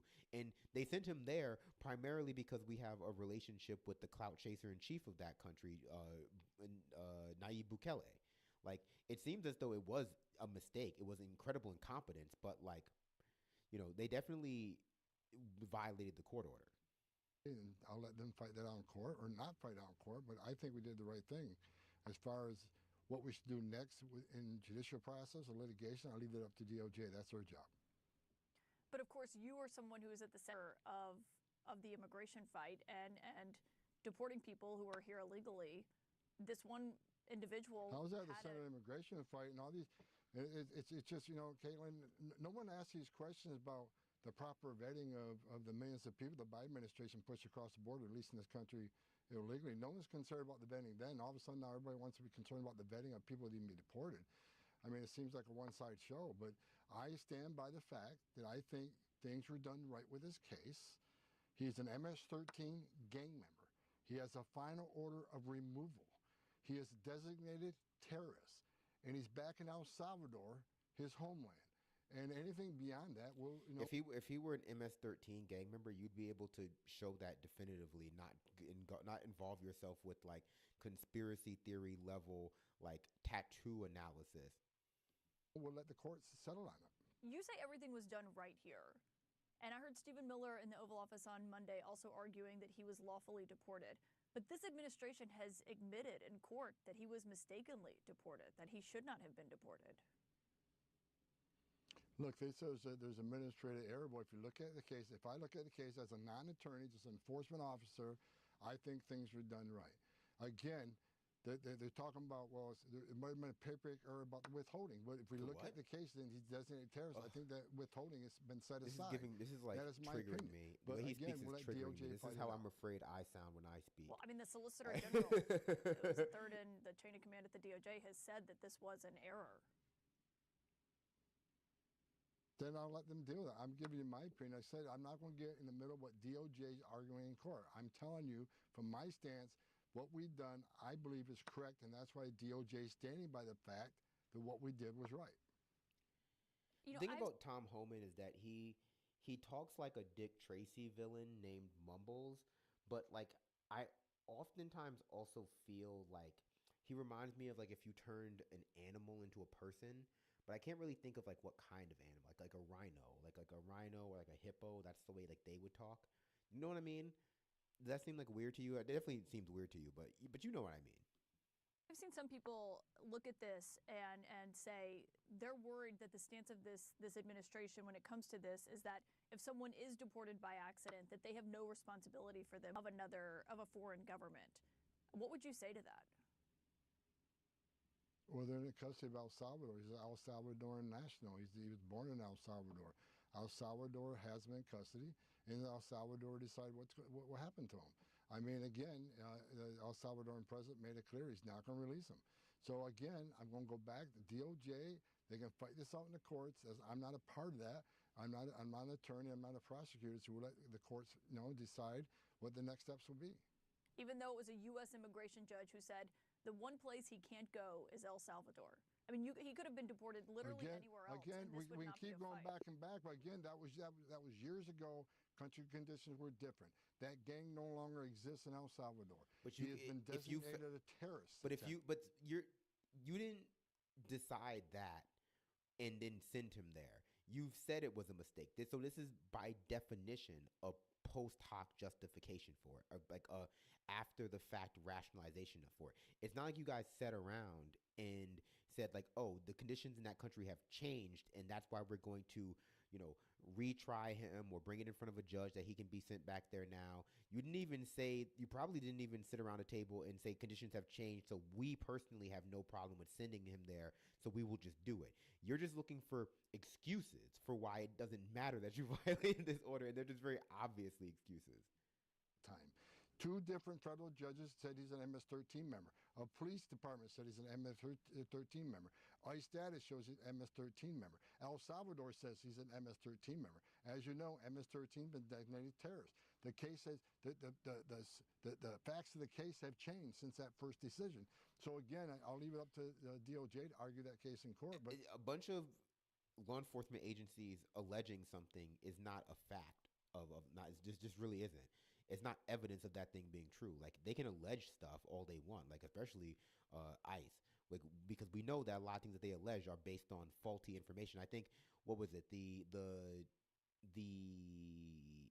cop who made the allegation around one of the Venezuelans who was sent to CCOT, like, turned out to be on was put on administrative leave like a month later for a bunch of other indiscretions. Like, so just because you've been alleged of something does not necessarily make it legally actionable. Like, they have to still try you, obviously. That is where I stand, and that's my belief. Yeah, it was 6 years ago, of course, when that happened under when Trump was in office, as I noted. In her ruling, the judge here, Judge Zinnes, that I quoted of Maryland, said, quote, no evidence before the court connects Abrego Garcia to MS-13 or any other criminal organization. You just argued yourself that you believe there is evidence of that. Why has that not been included in this? Why has the administration not made that argument, not just publicly on television? They're just relying on people being like cucked by like pro-cop propaganda. So like the law enforcement agencies alleging something is supposed to stand in for evidence in the minds of dumb people. Like, just the court, like just like the fact that ICE has alleged this should be good enough for you, but that's just not how the law works. In court. Well, there is evidence. Like 2 different federal judges said he was MS-13 member, immigration court. That's a part of the file. The file's there. And I think yesterday the administration did release police reports on the subject being MS-13 member and being involved with MS-13 activities, and even had rank within MS-13. I think some of those reports were released yesterday. Do they have a medic on staff at CNN to check to see if like the guests are having a stroke? I just feel like that can't be normal and natural. Well, I mean, we just have to keep on top of this conversation. We have to keep talking about this, not to the exclusion of other issues, but part of getting action on this issue, in my opinion, is continuing to agitate on it. Perhaps more than other issues where the government has more power to ignore what the people want for one reason or another. In this case, the key to the Trump administration being able to ignore the Supreme Court's ruling on the Alien Immigrations Act, broadly, but also on Albrego Garcia specifically, is people forgetting and stopping agitating, because then they can just pretend like the order was fulfilled by their nebulous facilitation of it.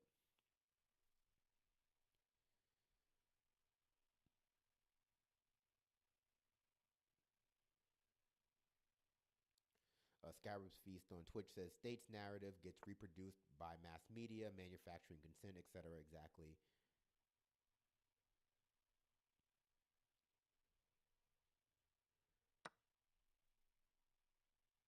Logan Spade on YouTube says, what is it with the way every person in this administration talks? Trump with his dentures out, Elon cracked the fuck out, Homan doing whatever this is, RFK sounding like an undead, Hegseth drunk slurring. It's because like they're a legitimate like league of villains. Like they are like a legitimate like Injustice League, or I forget who the villains. I always think about like the villains of Captain Planet. They remind me of like the round table of villains in Captain Planet because of like their just like gross greasiness. Like one of the villains in Captain Planet reminds me of Tom Homan. Like his name is his name is Hoggish Greedley.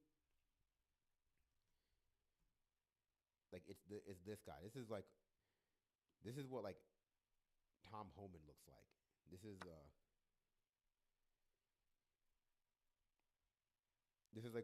one of Captain Planet villains. This is like a Hoggish Greedley. But yeah, that's why. Like, you don't want to give into physiognomy. And physiognomy is the belief that you can tell people's like moral character based on how they look, like surface level, superficial aesthetic stuff. But like some of these people, you have to wonder. You have to wonder about the possibilities. Like I'm gonna go back to, hold on, where's Tom Homan, so you can just get like a little bit of a side by side. People who are here illegally. There's Homan, and there's Hoggish Greedley. Like obviously Hoggish has like the little mohawk here, but I think you can, if you just cover the mohawk with your finger, you can really get a feel for it.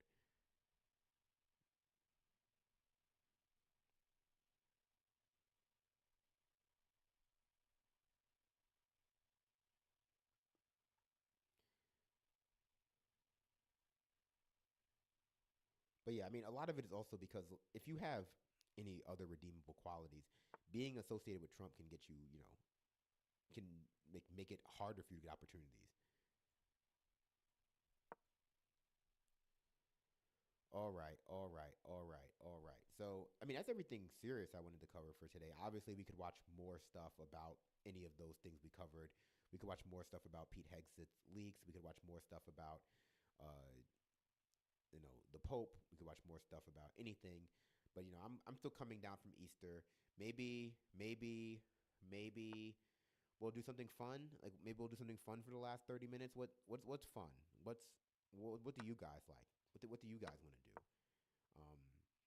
You guys are in my passenger seat on this wild ride. So more Alien Jesus, but we got to find something that doesn't suck. More Captain Planet villain content. I mean, I forget let's look up, honestly. What is the name of the Captain Planet villain group? Captain Planet, like they're in Justice League. Villain group.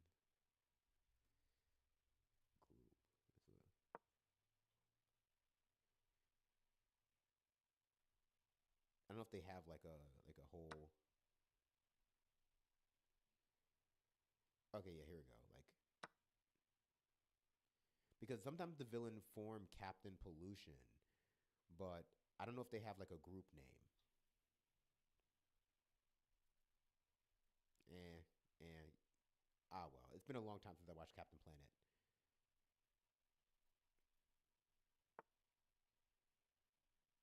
How about a Terrence Howard math lecture? I don't know enough about Terrence Howard. Okay. So some people want Hogwatch. Some people want to know Alien Jesus, conspiracies again, but not involving the Bible. Hmm. I don't know if I don't think I've seen any new like Trump supporter videos. I mean, there's endless numbers of them. Um. Hmm. Well, if that's the case, I have to go to Rumble. I have to go to Rumble and see what's going on Rumble. If you guys want conspiracy stuff. Mm-mm-mm.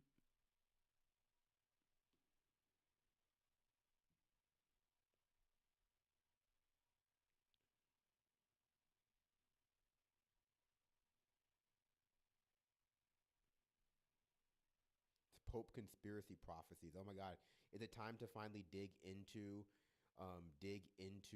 the Jesuit conspiracy? Someone said no, uh, no Jesus stuff. Hmm.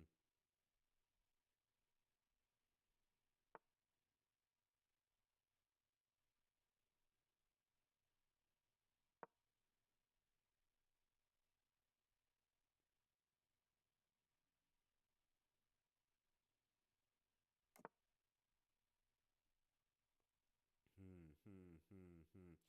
Maybe I'll just I can't show my screen because if I Google conspiracy on Rumble, you're gonna get a lot of very troubling content.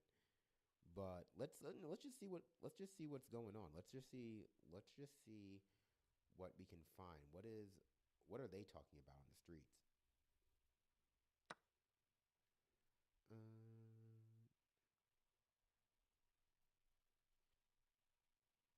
hmm, that's interesting sounding.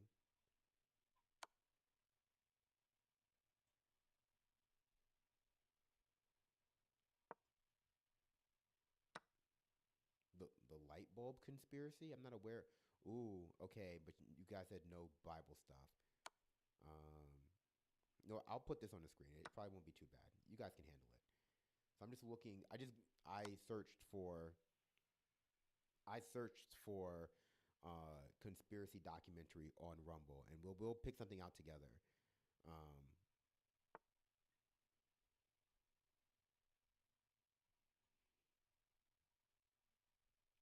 no flat Earth. Also, probably no COVID-19 conspiracies, just because I don't want my channel to be nuked.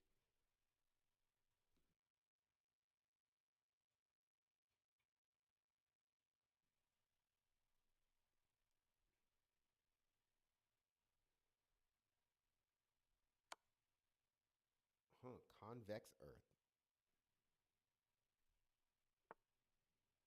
I don't know. It usually takes me longer to get through stuff.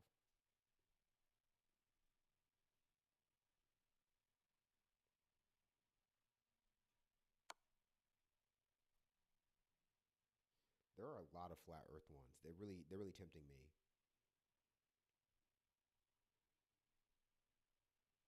Oh yeah, the hollow moon one. Okay, yeah, I actually have something for this. Never mind, I have something. We don't need to be here. We don't need to be here. We don't need to slum it. Um, I had a hollow moon thing ready to go.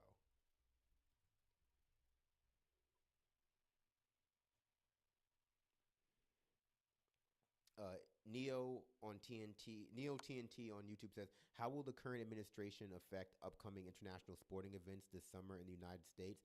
Yeah, what is the Olympics this summer in the U.S.? Is that what it is, or is it like FIFA? I really don't watch a lot of sports, even the international ones, but I could see why people would be cautious about coming to United States of America, even if they are like an Olympian, right? Because we've seen not just tourism uh, plummet in the U.S., right? From parts of Western Europe, parts of Europe, Canada, obviously, But we've also seen like the detainment and torture of European and like I say white tourists coming to America for one reason or another, largely related to just like ICE. Well, not one reason or another. The reason is simple. ICE has a quota for detainments and immigration abuse, and they're going to have to target white people in order to meet it. Also, they're racist and ethno nationalist, and so like anyone who's not American seeming is going to become victim of it. So I don't think they're going to cancel those events here. They probably should, but I imagine we're going to, if things don't cool down by then when it comes to ICE and their abuses, we're going to hear at least one or two stories of like people coming for the events that are being attacked, or maybe an Olympian from another country will be attacked and they won't believe him that he's like here for the Olympics. Like that wouldn't surprise me at all.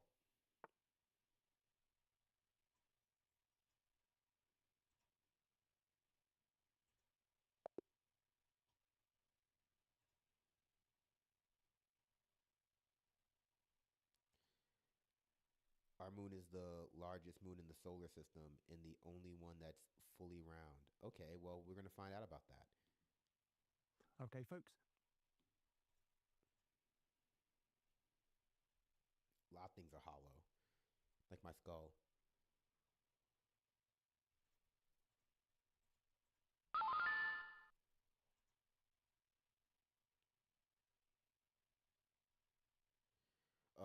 Soul Life says quota is a weak excuse. Well, I mean, it's not so much of an excuse as it is like uh underlying reason, right?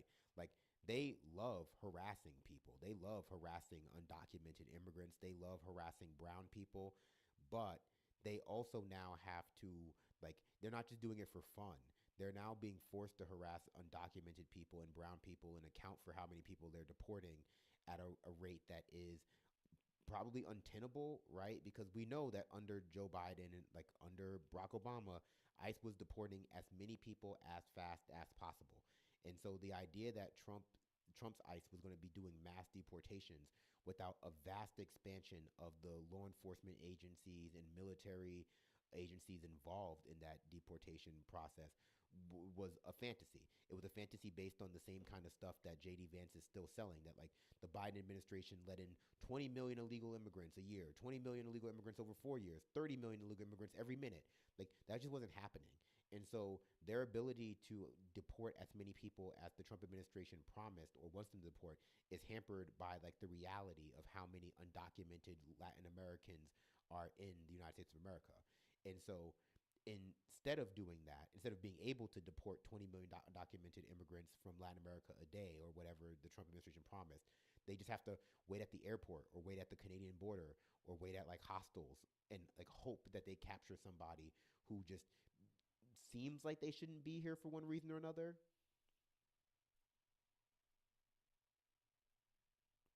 What happens if none of them meets the quota? Like nothing really happens other than Trump looks embarrassed and he might do something like untoward. They want to meet the quota. They want to harass people. They just have to harass as they have a certain people they need to harass now.